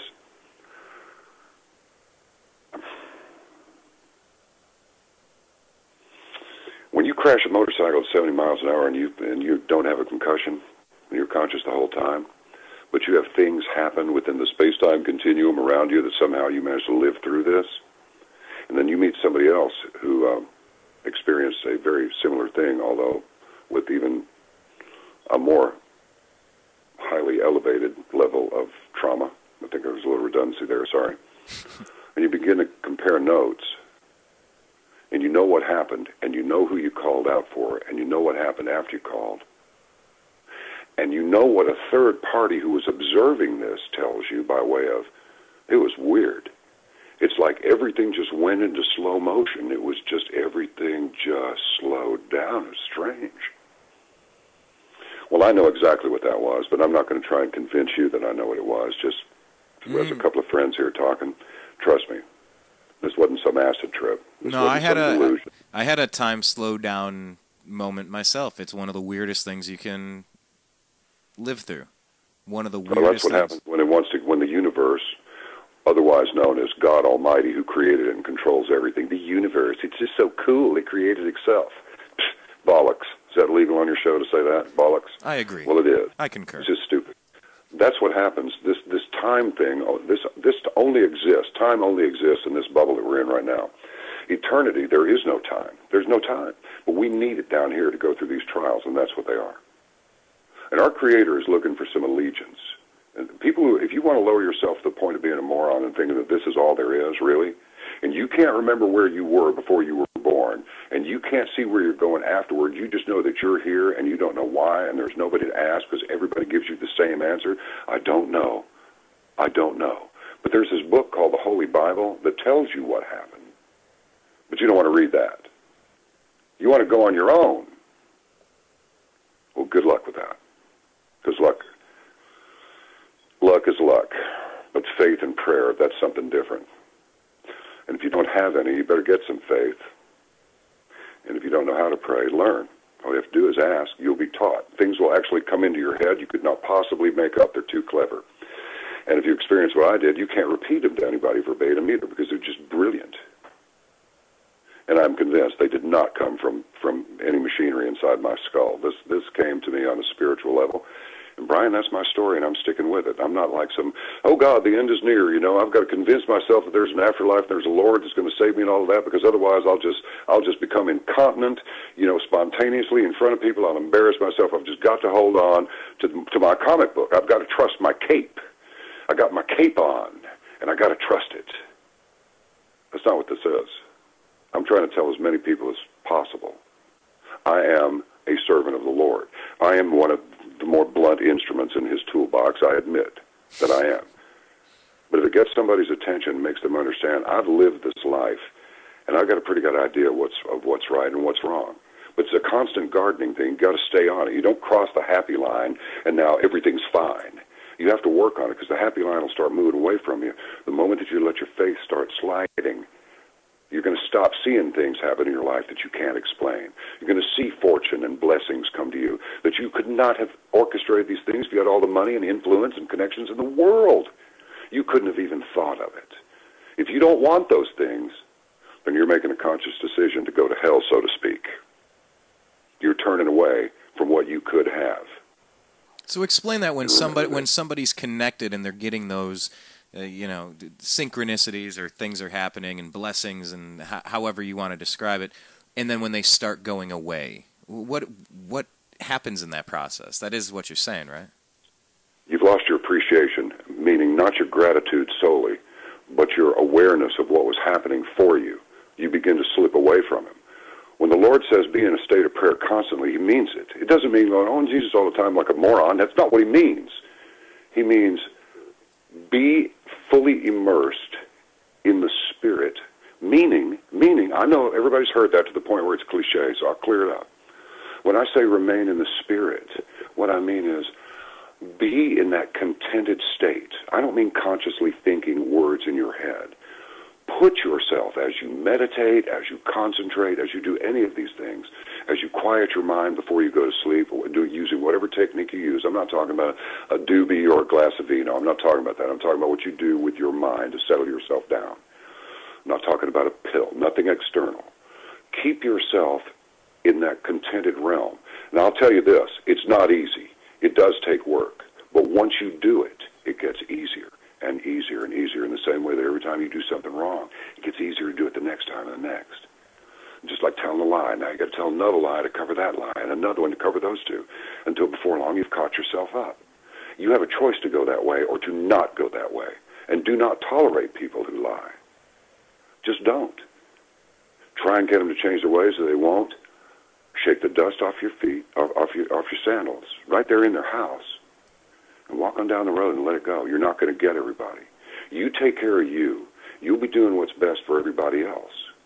You keep yourself honest. You keep yourself centered, so that when people around you have time to be exposed to you for a period of however long, they can say, "That's a steady person over there. They're honest. Never heard. I never heard any condemnation of any people." Listen, I call people dumbasses all the time. I confess to you right now, that's wrong. But I do it more in sport because, guess what? I'm a dumbass too sometimes. People do not mean to screw up. They just do. That's why they need their faith. They need... Look, what happens? Bobby went over there and smacked Sammy. And then they're both little boys. What do? Runs to dad or runs to mom. That's what you need to do when you get smacked. You need to run to dad. Oh, John Wells, do you believe that there's an invisible daddy in the sky? Yes, there is an invisible father in the sky. And Lawrence Krauss is no scientist, in my opinion. The universe is not so cool that it created itself. That's nonsense. We found an Earth-like planet. Of course, the damn thing is 20 million light years away, but we're pretty sure it could support, like Earth-like life. Well, you're going to have to get one a little bit closer before anybody's interested. It just said it's 20 million years traveling at the speed of light. Oh, really? You can't even tell what the weather's going to do day after tomorrow, and you're telling me you found that 20 million light years away? Shut up. You know what I mean? It's like, bring it down to earth. Bring it down to what you need to be and do as a human being. There's nothing to win here except to enjoy your life because you lead a sincere and serious life. Doesn't mean you're not going to get sick. Doesn't mean you're not going to get hurt. Doesn't mean any of those things. It means that you know that there is something after this, and that your faith will allow you to remain able to receive favor from your Father and to tolerate the trials of this earthly life until it's time for you to go to the other side, which you will, whether you want to or not. And that's really where I am with this, Brian. It's like the reason that Stephen Quayle said it. I could have saved you a whole lot of ear bending by just quoting Steve Quayle. There's no political solution to a spiritual problem. And he's right. There isn't. But I'll guarantee you, you solve the spiritual problem, and the politics will take care of themselves. Did you say a second ago that, or did I imply, or did I pull from what you were saying that you were implying that you vividly, or that you recall a past experience? You were mentioning about things happening before we got here and no clue of where we are going after here. Are you locked in on some memories of past experiences? Yeah, every once in a while you find yourself in a place in the world or around a certain kind of architecture, and you search your memory banks as well as you can. I was an only child, so I did the same thing that the Japanese did. They go, say, we don't have very much in the way of natural resources here. And the other Japanese guy said, yeah, we do. We got our brains. So why don't we just make the people the resource? So that's kind of what I had to do. I read continuously, which is why I was reading on it. They say, I can't prove this, but because the papers are really old now, and I'm sure they've gone into the shredder by now. I was reading on a 12th grade level in the first grade, and always pretty much maxed out all those national tests and all of that. And became interested in hypnosis, past life experiences, psychokinesis, astral projection. I mean, you name it. I was into it for a little while until I either decided it was real or it wasn't. And in a couple of cases, whether it was dangerous or whether it wasn't. And psychokinesis is definitely one of them. I mean, you can do these things. You can learn a lot from being in a martial arts course, because you'll find that if you think about what you're about to do when your hand wants to break the board or whatever you're doing, or break a brick for that matter, if you doubt for one instance that you cannot break that board, you won't. You'll break your hand. If you place in your mind that your hand is going to be on the other side of that board, and it makes no difference that the board is there, you will not even feel your hand go through the board. I mean, this is true. I've lived it. I'm telling you. Ask Chuck Norris. He'll tell you the same thing. So, Tom Waits wrote a song one time that's genius. The title is, at least. The lyrics get a little strange. No, with Tom Waits? No. Oh, yeah, man. This guy is something, isn't he? But he wrote this song, and the first line in it is, everything you can think of is true. Now, that may not be an absolute, but it comes close. Yeah. Anything that you can think of, your only problem now is to determine how to do this. But you can do anything you want, anything you can think of. Thoughts are real, just as words are real, and words matter, and once you've said them, you've said them. But we only see and we only hear in certain frequency ranges. There is, as the galaxy and the universe is absolutely teeming with life, so are our bodies, each of them, ourselves. More than just our bodies. This is just a tool for you to use, that's all. This is just the machine you walk around in. This isn't you. Oh, you look great. It's like, how many times have we seen a person that doesn't have all the most fashionable physical attributes, but it's because their spirit that they look more beautiful than the one that's all tarted up, and you would think they're a supermodel. Yeah. But by comparison, they're not as pretty. They're just not. It's because it's coming from within. Yeah, they radiate a presence. They have something different. Look, I get mad, when these idiots with Black Lives Matter start raising hell, but I also understand them. Now, once you've reached the understanding, after that, you have to stop their behavior, and you have to figure out the best way to do this. That $400 million, somebody very near and dear to me mentioned the other night that, wow, every person in the United States could have been given $1 million, and there had been $50 million left over. I think I added that part. If my estimation is that the population here is 350 million, that means legal or illegal, black, white, green, purple, red, whatever. You could have $1 million.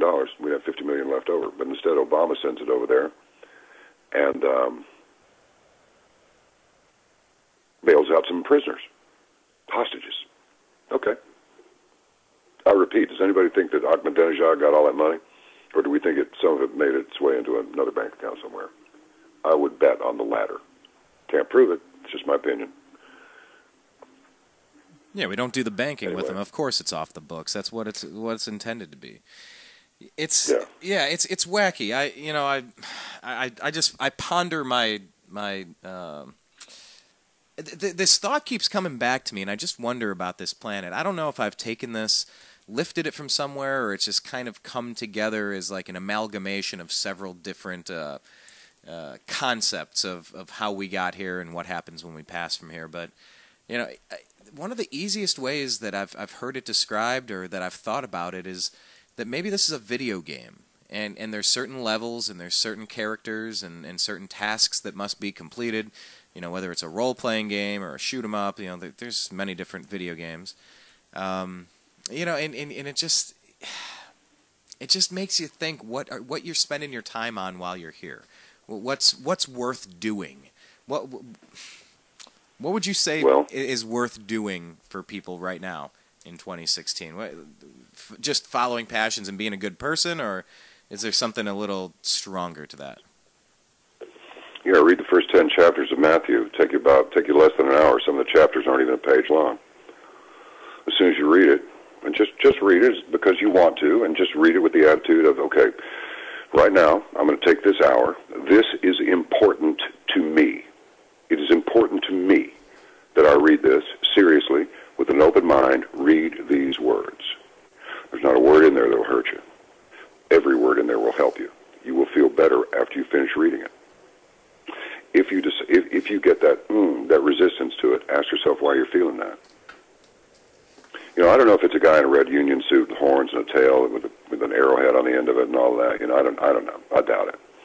But I do know that evil exists. Evil is the willingness, the desire, and the ambition to destroy a human being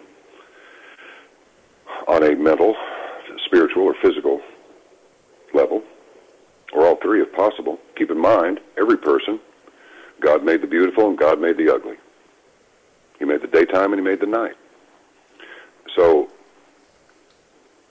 every individual is entitled to be that individual. So play your part. Just play your part. Look, it's easy to get sucked into mob mentality. Real easy. Look at any trend that's developed from the Macarena to Pokemon Go. Got a whole bunch of people want to join. Yeah. So you say, what's the best thing to do? Best thing to do is remember that your kingdom is not of this world either. That's what Jesus said to Pontius Pilate. My kingdom's not of this world. And Pontius is going, wow, who's this guy? I don't see anything wrong with him. What's your problem? It's making problems. Okay. I didn't hear him say anything. And I get ticked off pretty easy. You know, but I mean, Pontius Pilate was nobody to screw around with. This guy could cut your head off and nobody'd say anything about it. They just haul the stiff out and that's it. He's talking to Jesus. He says, so you claim to be a king. He says, my kingdom's not of this world. I think Pontius probably went, I get it. I suspect if he was in the presence of the Lord, he did get it. Pontius Pilate may have been the first guy to decide to go to hell. Hey, and going back to gangsters, that's a pretty gangster thing to say. My kingdom's not of this world. You just go, oh. You know? I mean, that's pretty strong, you know? That's one of the strongest things you could ever say. Pretty gangster. Well, the thing is, your kingdom's not of this world either. Right. The place that you're going, it's not this world. What, are you going to lie in the grave? No. You're going to be all, you know, when your body decays, that's going to be you. The skeleton down there? No. You're gone, man. That's just your machine. That's just the leftover. Yeah, I like that phrase, we're not human beings having a spiritual experience, we're spiritual beings having a human experience. That's exactly what it is. I mean, and this is not our deal. See, when people want to make themselves gods, what that means, I mean, if you break it down, just kind of chew it down toward the bone a little bit, is that they want to call the shots. They don't want to follow the rules. They want to do it their way. Well, you can. You might make a lot of money, just like the Clintons. Would you trade places right now with Bill Clinton? Seriously. I mean, that's a pretty interesting life. Love him or hate him. I mean, he's led a hell of a life. No, hell of a life or not. Would you trade place? Would you be him and let him be you? No, I'm good being me. I've led a hell of a life too, and I'm not done yet. I'm very grateful for where I've been and the things I've done. I'm good being me.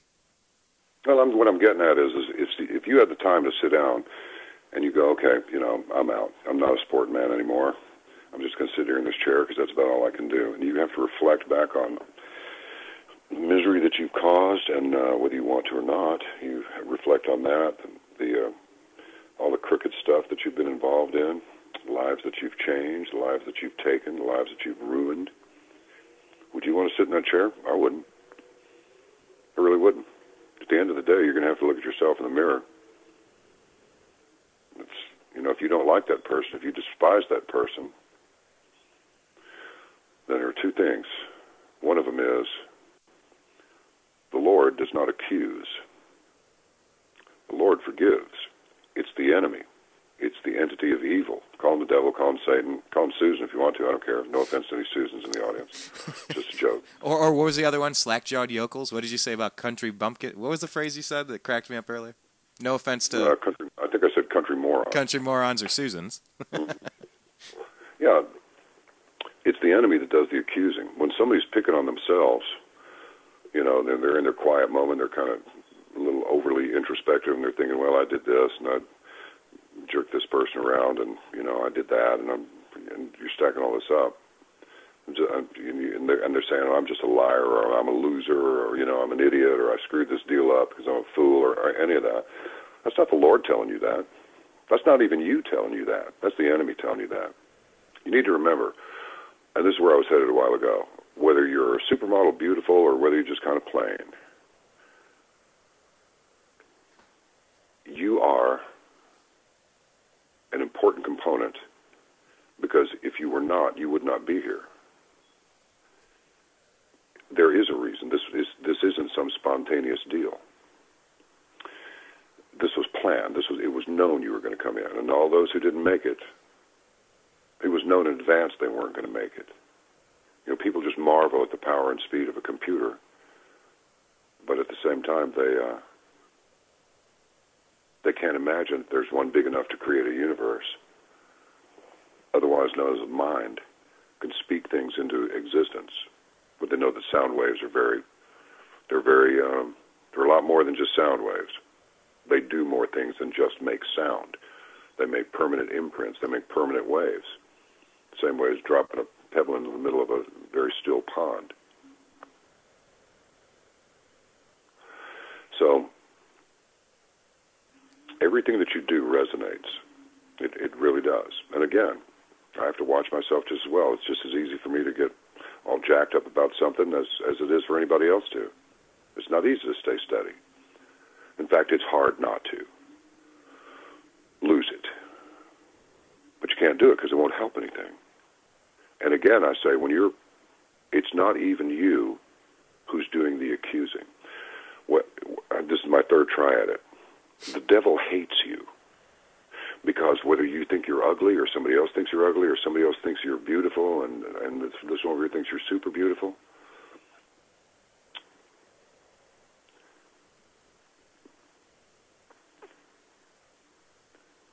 this is amazing. What's that?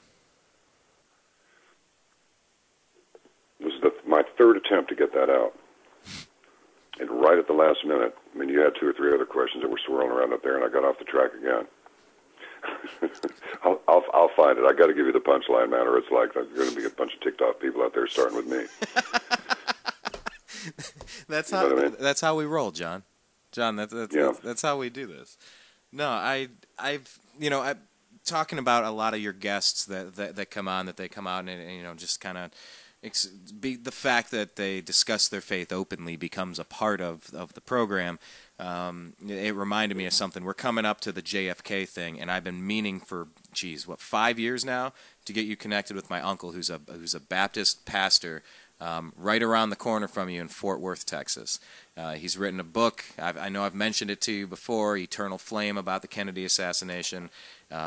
Brilliant political mind, brilliant spiritual mind. I've got to connect you with him. You got to have him on during that Kennedy week this year. But yeah, also when you mentioned pull out your Bible, I have actually pulled out the Bible that my grandparents got me on Christmas of 1985, according to the insert, and I opened it up, and guess where my Brian. It's my little bookmark that says Brian means strength and honor. It says, "Do not fear, for I am with you. Do not anxiously look about you, for I am your God. I will strengthen you. Surely I will help you." That was in St. Matthew, chapter 27. So you said that earlier. Go ahead and read it. So I'm reminded to bring up the fact that you got to have my uncle, Pastor Bruce Engelman, on the program. And I'm going to read Matthew again because you recommended it, by the way.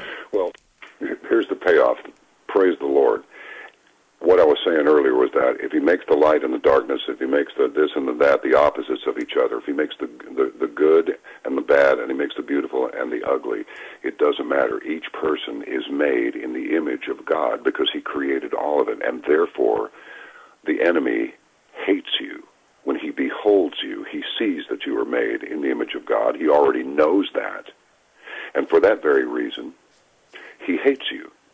He wants to destroy you. He'll get you all decked up and get you in the right groove and all that, take you right up to the scene of the crime, maybe even get you through the crime, whatever level of crime it is. But eventually, just at exactly the wrong time for you, you're going to get bumped off that gravy train. And you're going to have to deal with everything that falls in on you, because that's what he wants. If you can't get you a heroin overdose, he'll settle for 5 years in the joint for possession, so to speak. That's how it is. Understand, the enemy does not love you. Oh, but he wants me to join him. Yeah, he does. He wants you to be willing to be destroyed, and you will be.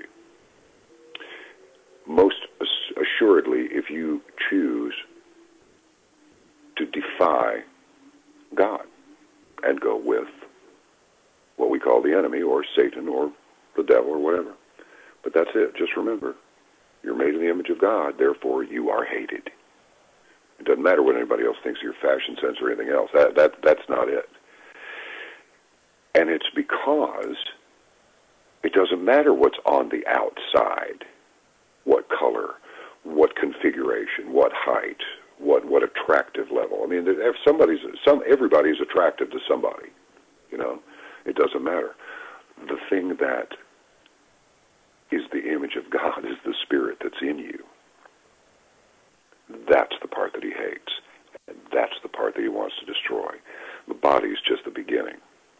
Eternal destruction, eternal damnation, eternal isolation from God the Father, all that is good. That's your punishment. You're cut off. All the torment and hell and all that, I don't know. Maybe. Yeah, probably for some of the real hard cases, probably some of that.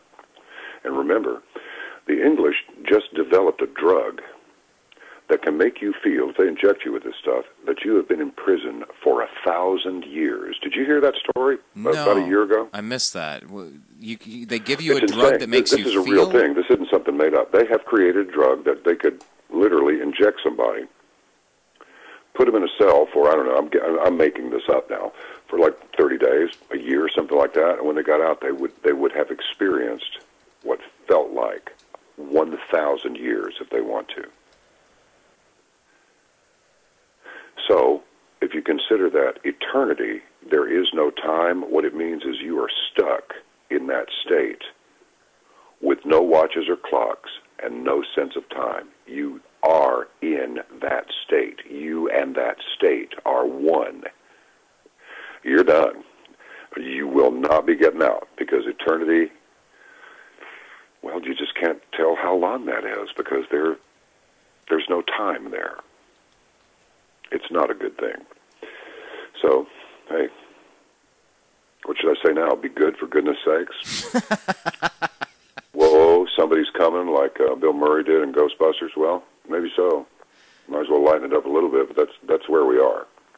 Well, you reminded me of another story about the transhumanist party, and talking about anybody that keeps you from pursuing your wants to live immortally forever is some sort of infringement on your rights. I just saw that story last week, and yeah, you can take pills to feel like you're in prison for 1,000 years, or at some point, like a lot of characters in the Bible, hey, maybe you can start to live till you're 800 years, maybe infinitely. Just download the experiences into something digital and you keep going. Or maybe that, if you screw up that bad, becomes your own version of hell, because you can never stop. I always wondered that, John. I would always ask my pastors, I would always ask people in Sunday school, well, if heaven lasts forever, wouldn't it eventually, I mean, not soon, but wouldn't it eventually start to turn into hell and go, all right, come on, what now? No, you're just here. You're on a cloud, man. You're playing a harp.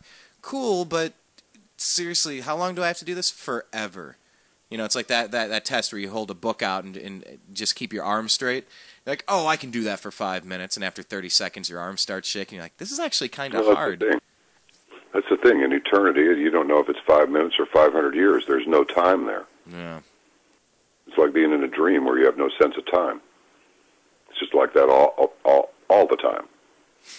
So yeah, it's certainly something to consider. I mean, so many of the, just talking to Stan Deo today, one of the things, I'll give you a hint as to the, the character of the program. It's like, I got a feeling when your next book comes out, a lot of people are going to be asking for their school fees to be returned, because even the education system gets stuck in a rut, and they stay there.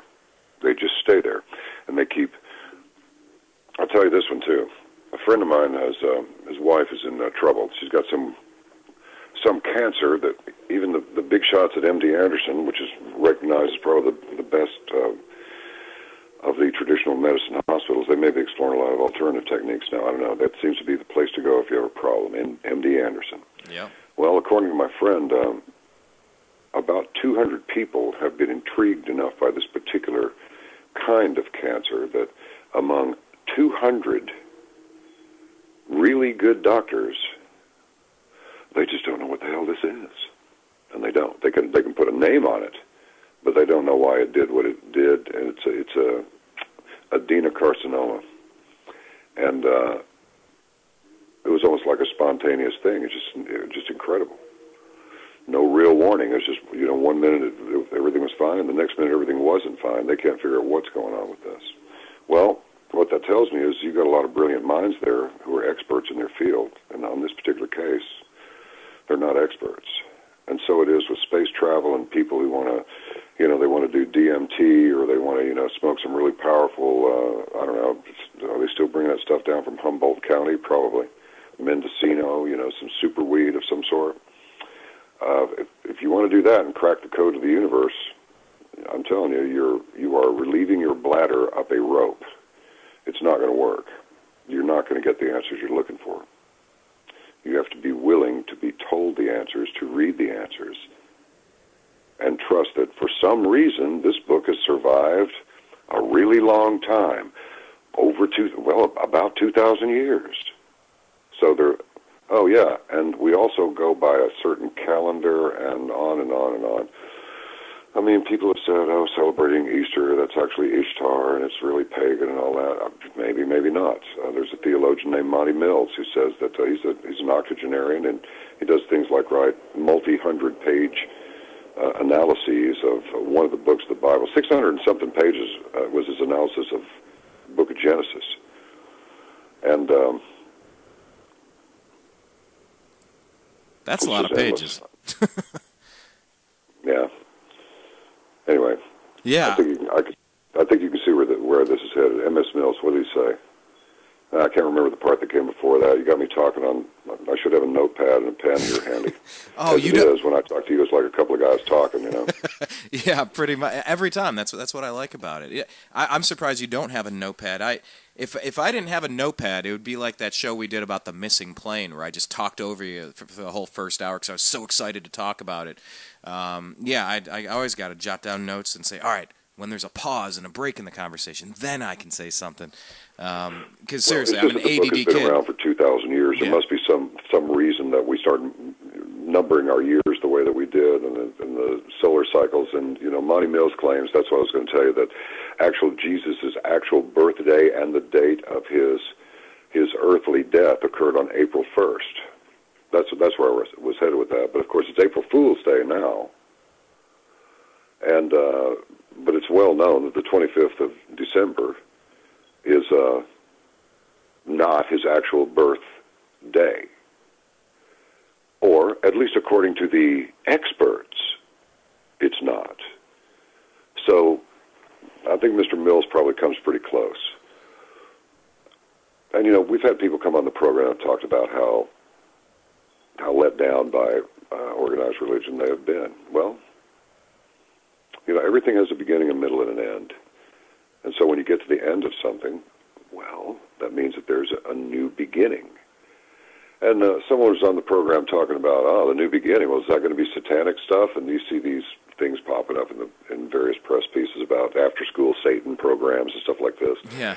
And this man was saying, you know what, that's propaganda. That's just not true. I mean, it's this one character who's off the rails, and he's trying to get this stuff going. It's not getting any traction. And he had personally contacted some of the school administrators, and they went, no, that's not happening here.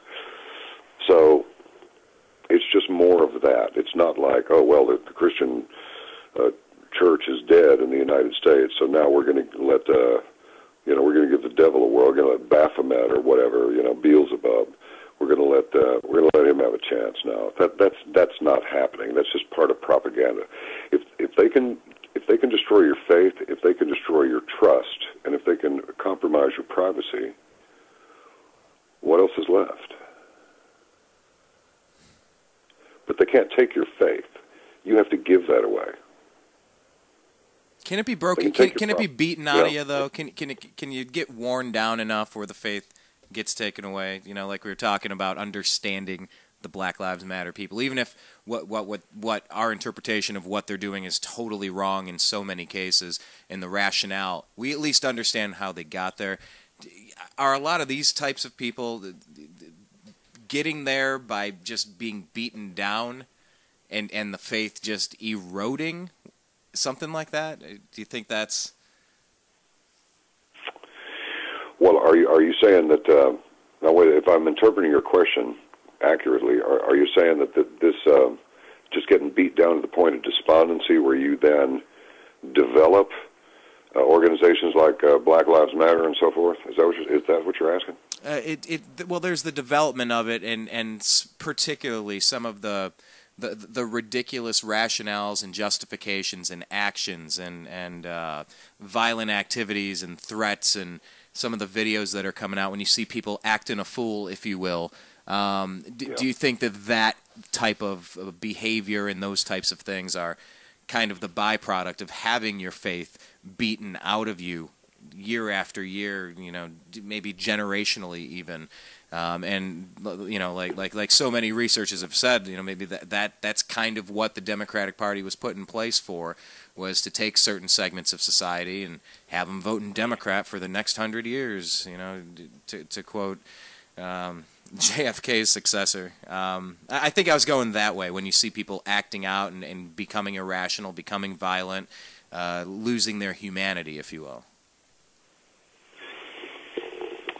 Well, oh boy, I'll tell you, the thing is that I would like to give you a linear answer to that question, but it's not easy to do that. See, one of the problems with this is that, first of all, you have, let's just take the state of black lives in our country.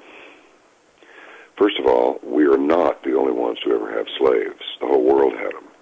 Number two, 1.4% of the population in this country owned slaves. The rest of them didn't.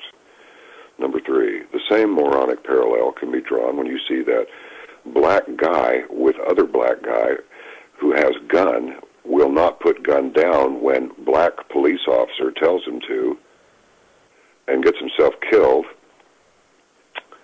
And then the black people in the neighborhood attack the white people because somehow it's their fault.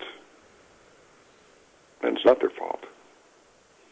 Like these fools up there like Hillary Clinton and Obama and the rest of them calling for all this gun control, but both of those moron idiots come out of Chicago. And just the other week, I think week before last, 100 people were shot. 100 people? I don't think it was in one day, but I'm certain if it wasn't in one day, it was in 1 week. I think it was in 1 week. A 5-day period. Yeah, I thought it was a weekend or maybe a week. Yeah, 100. It's insane. 100 people. Gee, is that all? In the city that has the most stringent gun control in the entire country. And we're okay with this. We're okay with Rahm, and we're okay with Obama, and we're okay with Hillary, and we're okay with Ayers, and all these people that came out of Chicago. And what were they doing in Chicago before then, a few decades back? I know. The biggest mobsters in the whole world.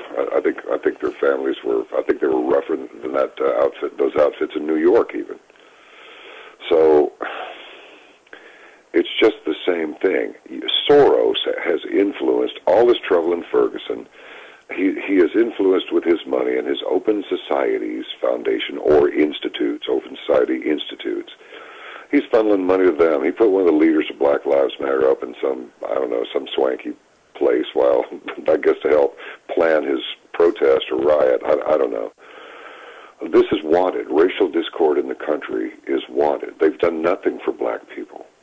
There's only so much that can be done for a certain percentage of the black population. That's a generation or two. That's just they're lost. But there's always a starting point. But everybody could have gotten $1 million check from that $400 million that was paid to Iran.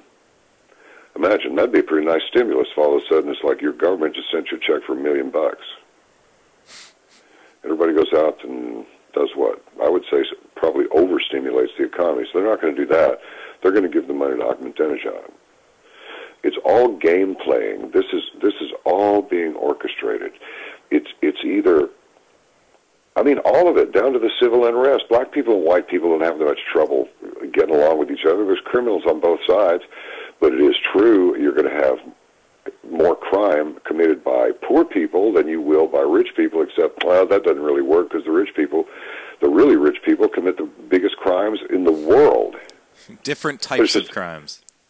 Well, yeah, but it results in the same thing. People being bloodied, people being killed, people being raped and blown up and everything else. these people do not seem to just can't get enough of blowing up strangers. I really don't understand it. I mean, I get it that it happens, and sometimes I suppose warfare is necessary, but I think probably most of the war that we've seen since World War II, maybe Korea, I don't know, the Chinese got kind of bucky with us, but certainly from Vietnam forward, what has it really been for? How many wars have been declared? Even the Korean War wasn't declared. That was the world's first police action by as far as the United States is concerned. Vietnam, what was that? What's all this in the Middle East? Operation such and such? Well, is that like, where's the W word? Where's the war? Well, it's the Iraq War. Okay. Then the veterans come home, and you got 20, 22 of them a day. I've heard as high as 22. Now it's down to 20. Committing suicide every day. It's incredible. So how does this? What I'm doing by running through all these different subjects here is that it's all just one big goo. But where the civil unrest is concerned, that's being fomented by people who want to do the same thing that the Democrat Party's been doing for decades, promising black people they're going to work in their interests and then exploiting them. And Chicago should be emblematic of the Democratic method and what it produces. Not the Democratic, as in the process, but the Democrat Party. They should not be even permitted to have that name. Good point. Yeah, absolutely. It's leave us with something hopeful though, John. All right, so we were talking with Stan Deyo. That'll get you down, or it gets you thinking. I'm sorry, that didn't come out right. But you know, Stan Deyo's deal was great. I mean, it's just that people need to be interested in this stuff before they find out that most of what we've been taught about continental drift and everything else, it's actually quite exciting. According to Stan, a lot of really huge pieces of planetary debris in the form of asteroids and other things hit us and actually knock some of these continents, plates and all, into different positions. I mean, he knows exactly where the so-called lost continent of Atlantis is. He knows exactly where it is. Yeah, and he gets into prophecy and end-of-the-world stuff, too, as well. You know, preparedness and all those topics, so... Oh, yeah, he gets into all of that. He and his wife, Holly, get into it heavy. She wrote this book called Dare to Prepare, and it's actually a very good book. Exactly. All their books are good. But I mean, he's a real Indiana Jones. He really is. Yeah, I got to check that out. But okay, so remind us then. You got to give us something positive with all of these stories. And oh man, it's just we're in the middle of this goo, like you said. We got to get something positive. But I'll let that marinate for a second. But we're gonna start wrapping this up here. And tell us how everybody finds everything about what you're up to online with the new show. What sites they go to, just all of the details of everything. Because I know so many people. That heard you on Coast over the years just became big time fans, and you know you've been rocking and rolling ever since you transitioned over to being the captain of your own ship, if you will. And I just want to make sure everybody knows how to find you when you're interviewing Stan and when you're gracious enough to bring me on for a few minutes at the RNC and all of the shows that you're working on. Okay, well look, first the hopeful note. Okay. Here's the thing, and I think this is very hopeful. We've been talking about all these things that are wrong, and to some degree we've been talking about what seems to be our helplessness to be able to do anything about it. We just have to kind of stand and watch and see how we're going to be victimized next. Well, that's not exactly how things are.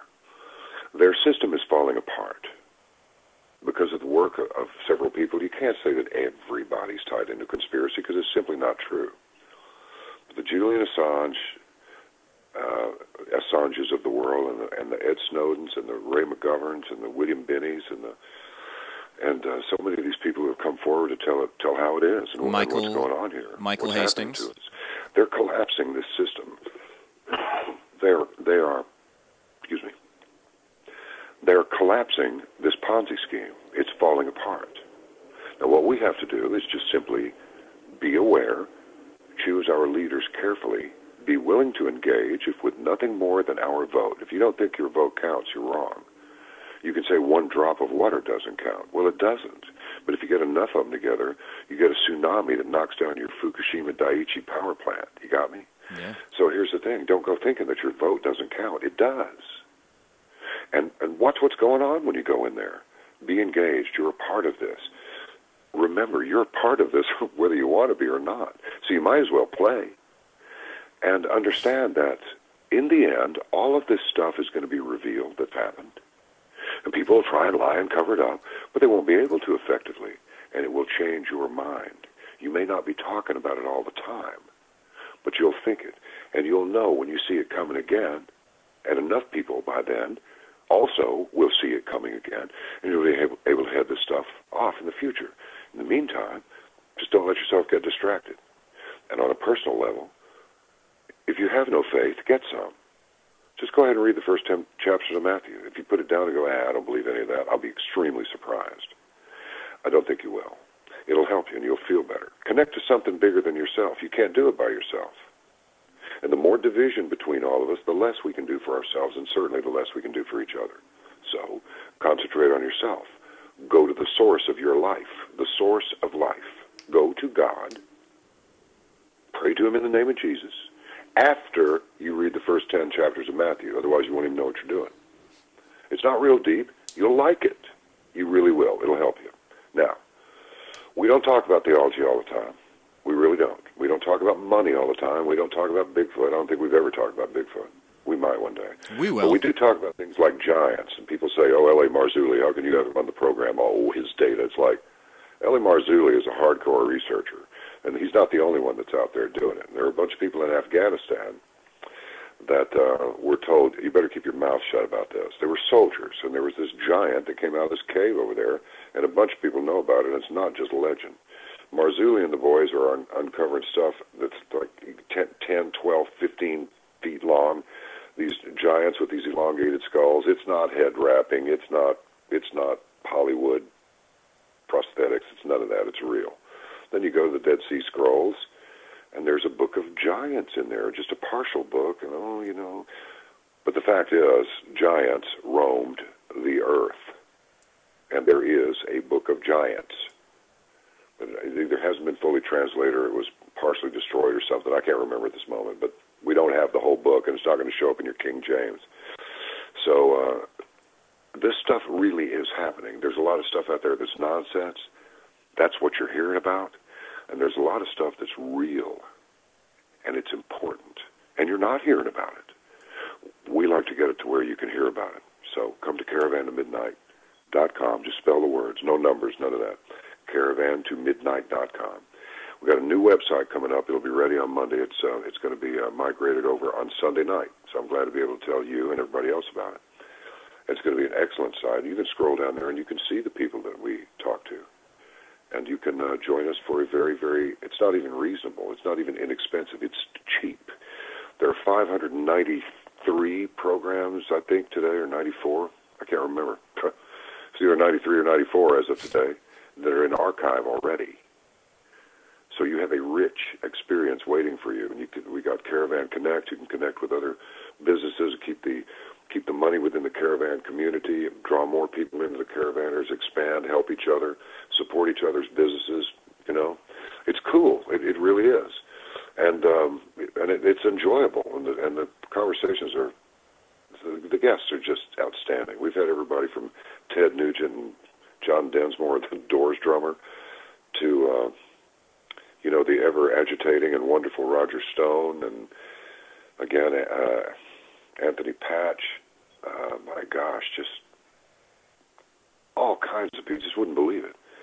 So go to the site, the new site especially, and look through the programs, the people that we talk to, and understand that we do 4 new programs every week, and then I do a live radio slot from 10 p.m. to midnight Saturday night Central Time on KLIF. Just type it into one of the streaming services. You hear it on iHeart or Streamas or probably TuneIn, probably all of them. And you can listen to it on TalkStream Live as well, 10 to midnight. It's called Ark Midnight. That's the mothership. So we'd love to have you as a member. So you have Caravan to Midnight and Ark Midnight. Yep. Ark Midnight is the ship, man. I do the program from the bridge, don't you know? Yes, I do know. That was the intro I heard so many times over the years. And okay, so you got Caravan, now you got Ark. What's the fleet of ships going to be called? You know, we do have some new things coming down the road, though. I think it's going to enrich the experience for everybody. I really do. And we've added some new people to our crew. Others that had reached the limits of their expertise graciously bowed out and said, "This is beyond our capacity." You know, it's like, okay, we need somebody who's got a higher capacity. So we did. Brilliant people, and all the people that were formerly with Caravan, they're all everybody's cool with everybody. They've gone on to bigger and better things, hopefully, in their minds, and so it's all excellent. And we're moving forward, and we have we enjoy the work because it's about the members. It's about, I can talk to these fellas on the phone. I don't know how interested they would be to do that, but I'm sure I could ring them up and have a chat. But it's so much better when there's this huge collective mind of people who want to know, is it real or is it phony? Is it important or is it not so important? Does it affect me or does it not? Or might it? It's great. I mean, you've heard this expression many times. It's really true. I mean, Caravan really is a family. People are there because they want to be there. They don't do it because it's convenient, they got nothing else to do, and it's the only thing on. They're there because they want to be, which means they're engaged and they're interested. And, you get some fussy ones every once in a while. So what? You get that at a family reunion. It's no big deal. There's the insane uncle over there, but everybody likes him. God, he's such an ass, but I just love the guy. That's the way we are, because we're all, as the old, Fireside Theater album was titled, we're all bozos on this bus. So let's just figure it out as best we can. Let's support each other. Let's talk about stuff that's not boring. Right. Let's to hell with with the Dow Jones. There can't be more than 10,000 outfits talking about that stuff. It gets really stupid. Well, by the time you hear our program, you're probably already going to have heard that the Dow dropped 400 points today. Well, guess what? There's not a damn thing any of us can do about it. So let's talk about something interesting. We can get back to that, because that's just the pablum du jour. Oh, yeah, it's the same pablum we had last week. The debt's up to $21 trillion. Well, who counts after 10? Make it 50. It might as well be. Make it really scary. Oh, we're all dead now for sure. The debt's $50 trillion. Oh my, we're all dead. Hey, look, to hell with those fellas. Don't get into all that. Come to caravantomidnight.com. Listen to Brian Engelman, and we'll sort it out. We got nothing else to do, so let's just do it. We'll get together and we'll have us a big time in the global living room. Absolutely. John, final question. I always come back to you because I know on your site, caravantomidnight.com, you have some products, some radiation stuff, and I know Fukushima's been an issue that you've been following. You have any updates, anything new to report regarding Fukushima, by chance? Yeah, I do. Actually, I do.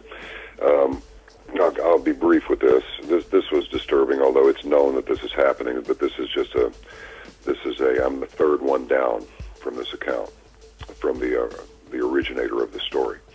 We carry Maser radiation detectors. It's a very good instrument, and Vince Maser is an extraordinarily ethical and very serious engineer. I mean, if you look up the word engineer in the dictionary, Vince's picture should be there. He is a very cool guy, a very nice man, a solid man, and an honest man. And he ain't paying me to tell you these things, okay? Do you like that word, ain't? I use it every once in a while to keep it alive. Anyway, here we go. John, I ain't against it. He doesn't want to sell. He would rather sell no Geiger counters, because it's the Geiger tube. They're radiation detectors, but we call them Geiger counters. You know that. He would rather not sell any than to live with himself having sold so much as one of them because he scared somebody into it. That's the kind of guy that he is. So, when by the by, I can't remember if it was Vince or who it was at this moment. I just can't remember, Brian. But a man went fishing in the Salmon River and pulled out a salmon. And this thing was so grotesquely deformed that it was like something straight out of a hell movie. And this is happening up and down the Pacific coast. Fukushima, It is an absolute disaster, and it could very well, as it's written in Scripture, poison half of the ocean. It's everywhere. By the way, what happened to the 100-ton floating island of wreckage that was supposed to be floating our way? Oh, I guess it sank. Not another word about it.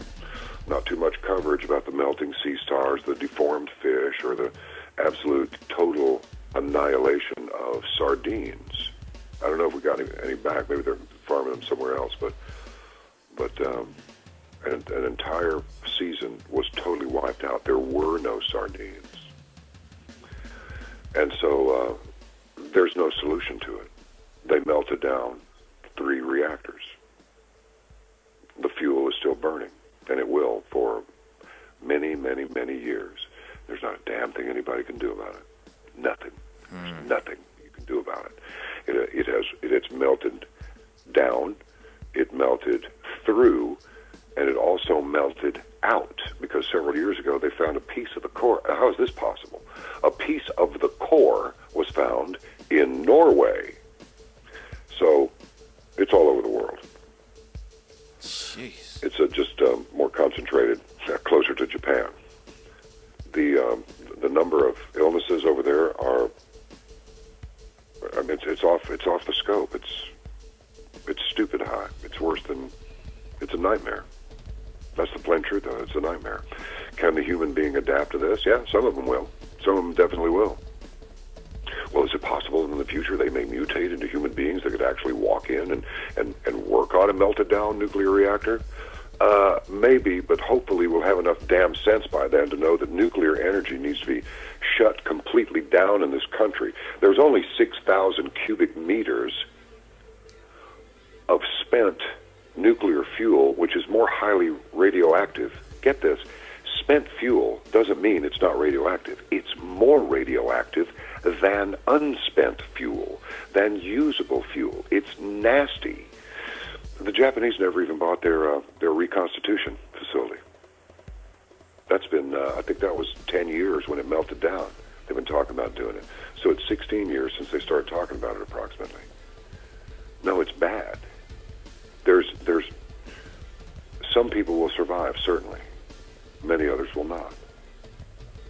They built their ice wall. It didn't work.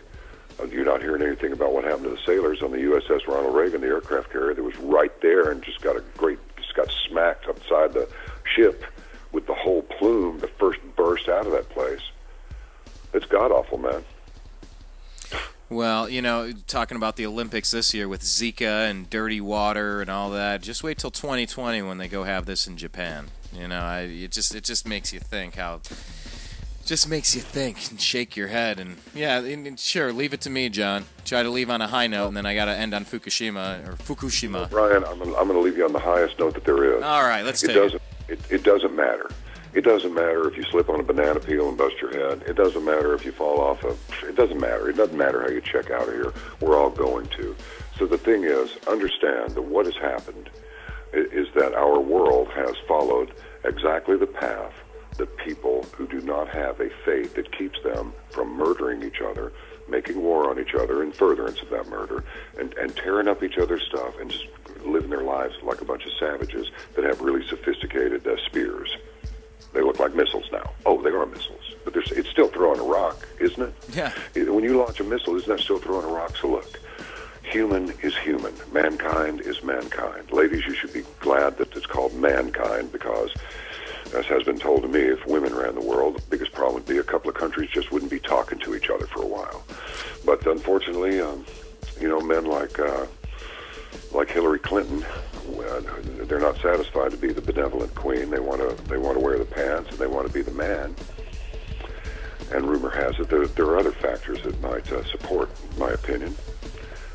That's not what we're talking about. We're talking about a queen that could just be good to her people. Okay, maybe it'd be a real good idea if women ran things, but right now they don't, and it's mankind. We make the A-bombs, we make the infernal machines. That's just what we do. What you do is you bring life into the world, you care for everybody, you nurture, you feed, you take care of, and you're way stronger. Okay, that's the plain truth of it. You're better in math. Everybody knows if you're having trouble in math. Oh, that's sexist. Well, too bad.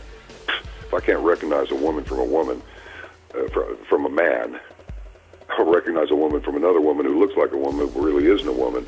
If I can't do that, and that's sexist, well, too bad. L-O-L-A, Lola.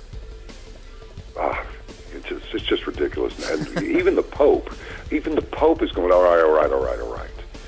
You're telling elementary school kids that they can choose their gender? Pope Francis, who has said some of the most idiotic and inflammatory things in this breast of anybody ever, even he is going, okay, I think we're going a little bit too far with this. This is stupid.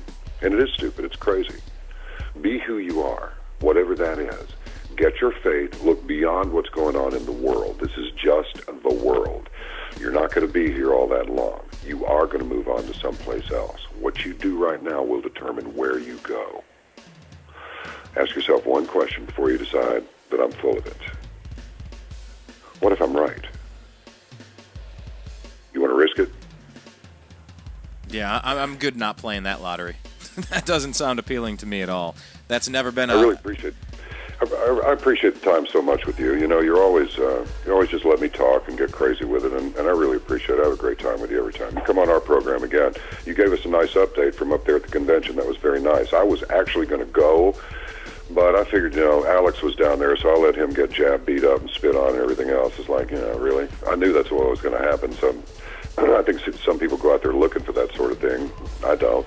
I like to calm people down and just get them diverted from all the angst and get them onto something else, Yeah, absolutely. We had a chance to meet, hang out with him and his crew, and we got to meet just everybody across the board. It was pretty much a mecca and a meeting place, and it's just one of those where it's the same reason why we went to Bundy Ranch. It's the same reason why we go cover anything. It's because we want to be there with our own eyes to see and get our fingers on the pulse of what was going on. And in a nutshell, John, I think Cleveland did a fantastic job. They impressed the hell out of me as a city.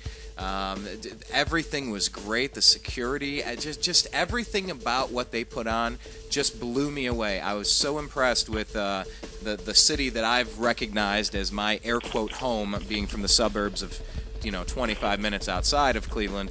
It was just an amazing place, and you got to see Breitbart getting into it and mixing it up with The Daily Show. You got to see Cenk Uygur and the Young Turks mixing it up and getting into it with Alex Jones and the InfoWars crew. I think in this election, John, I think that my takeaway, one of them is, I think the media, the people that have had such a firm grasp and control on so many things for so long, I think they know that they've lost control of the narrative, and I think you're seeing the masks come off. I think you're seeing open combat, open warfare over what they're calling the news, and I think it's just going to be a fascinating 3 months leading up to this election, however it turns out. So yeah, I appreciate that offer and invitation back onto your show, and as if it needs to be said, of course, I always enjoy our conversations as well. I also enjoy when we can get into the metaphysical and the spiritual and get away from the politics a little bit. So I think next time, I've been meaning to do this with you for a long time, but maybe we need to just do a show on UFOs and steer clear of the day-to-day current ruckus in politics and outrage de jour, if you will, because I think there's so many more fascinating things out there, and it's one of the reasons why I follow sports. It's a distraction from the politics, and I always enjoy the chats, John. We will do this again soon, and I appreciate your time as always. One more time, everybody, caravantomidnight.com, and check them out on KLIF. What's that? 570 AM, KLIF. John B. Wells. KLIF.com. Yep. All right. Well, John B. Wells, I appreciate your time, buddy. We will talk again soon. And by the way, I'm going to send you the contact info for my uncle, Pastor Bruce Engelman, down there in Fort Worth. You guys are going to hit it off like you wouldn't believe. If I had anything to hang my hat on, I got a hunch you're going to enjoy his company as well. So you have a great weekend. We'll do this again soon, and I appreciate your time, buddy. Goes both ways. Thanks, Brian. Take care. All right. You as well. There he goes, everyone. John B. Wells. Always a good time having a chat with the man, the myth, the legend, the leader of Ark Midnight. Yeah, it was weird. I'd been on Coast with him a couple of times, and finally jumped on to the Ark Midnight show, and that was good. Of course, leading into that, there was Dallas, there had been Orlando, there had been Paris, and so a lot of what we did was just making sure that we had our heads on a swivel, we had a game plan, we had communications, we just had, and it's my advice to you as I walk out the door today. Have a plan, be prepared. No reason to be scared when you're prepared, but don't go walking around with your face buried into Pokemon Go all day. Just be alert and be aware, and you're going to have a better time. So thanks to John B. Wells. Thank you to everybody checking out the program. TheNewAmericanMedia.com. Subscribe. YouTube.com/TheNewAmericanMedia. Facebook.com/TheNewAmericanMedia. At American_media_ on Twitter and on Instagram. Check it out. I appreciate you. I love you. Peace.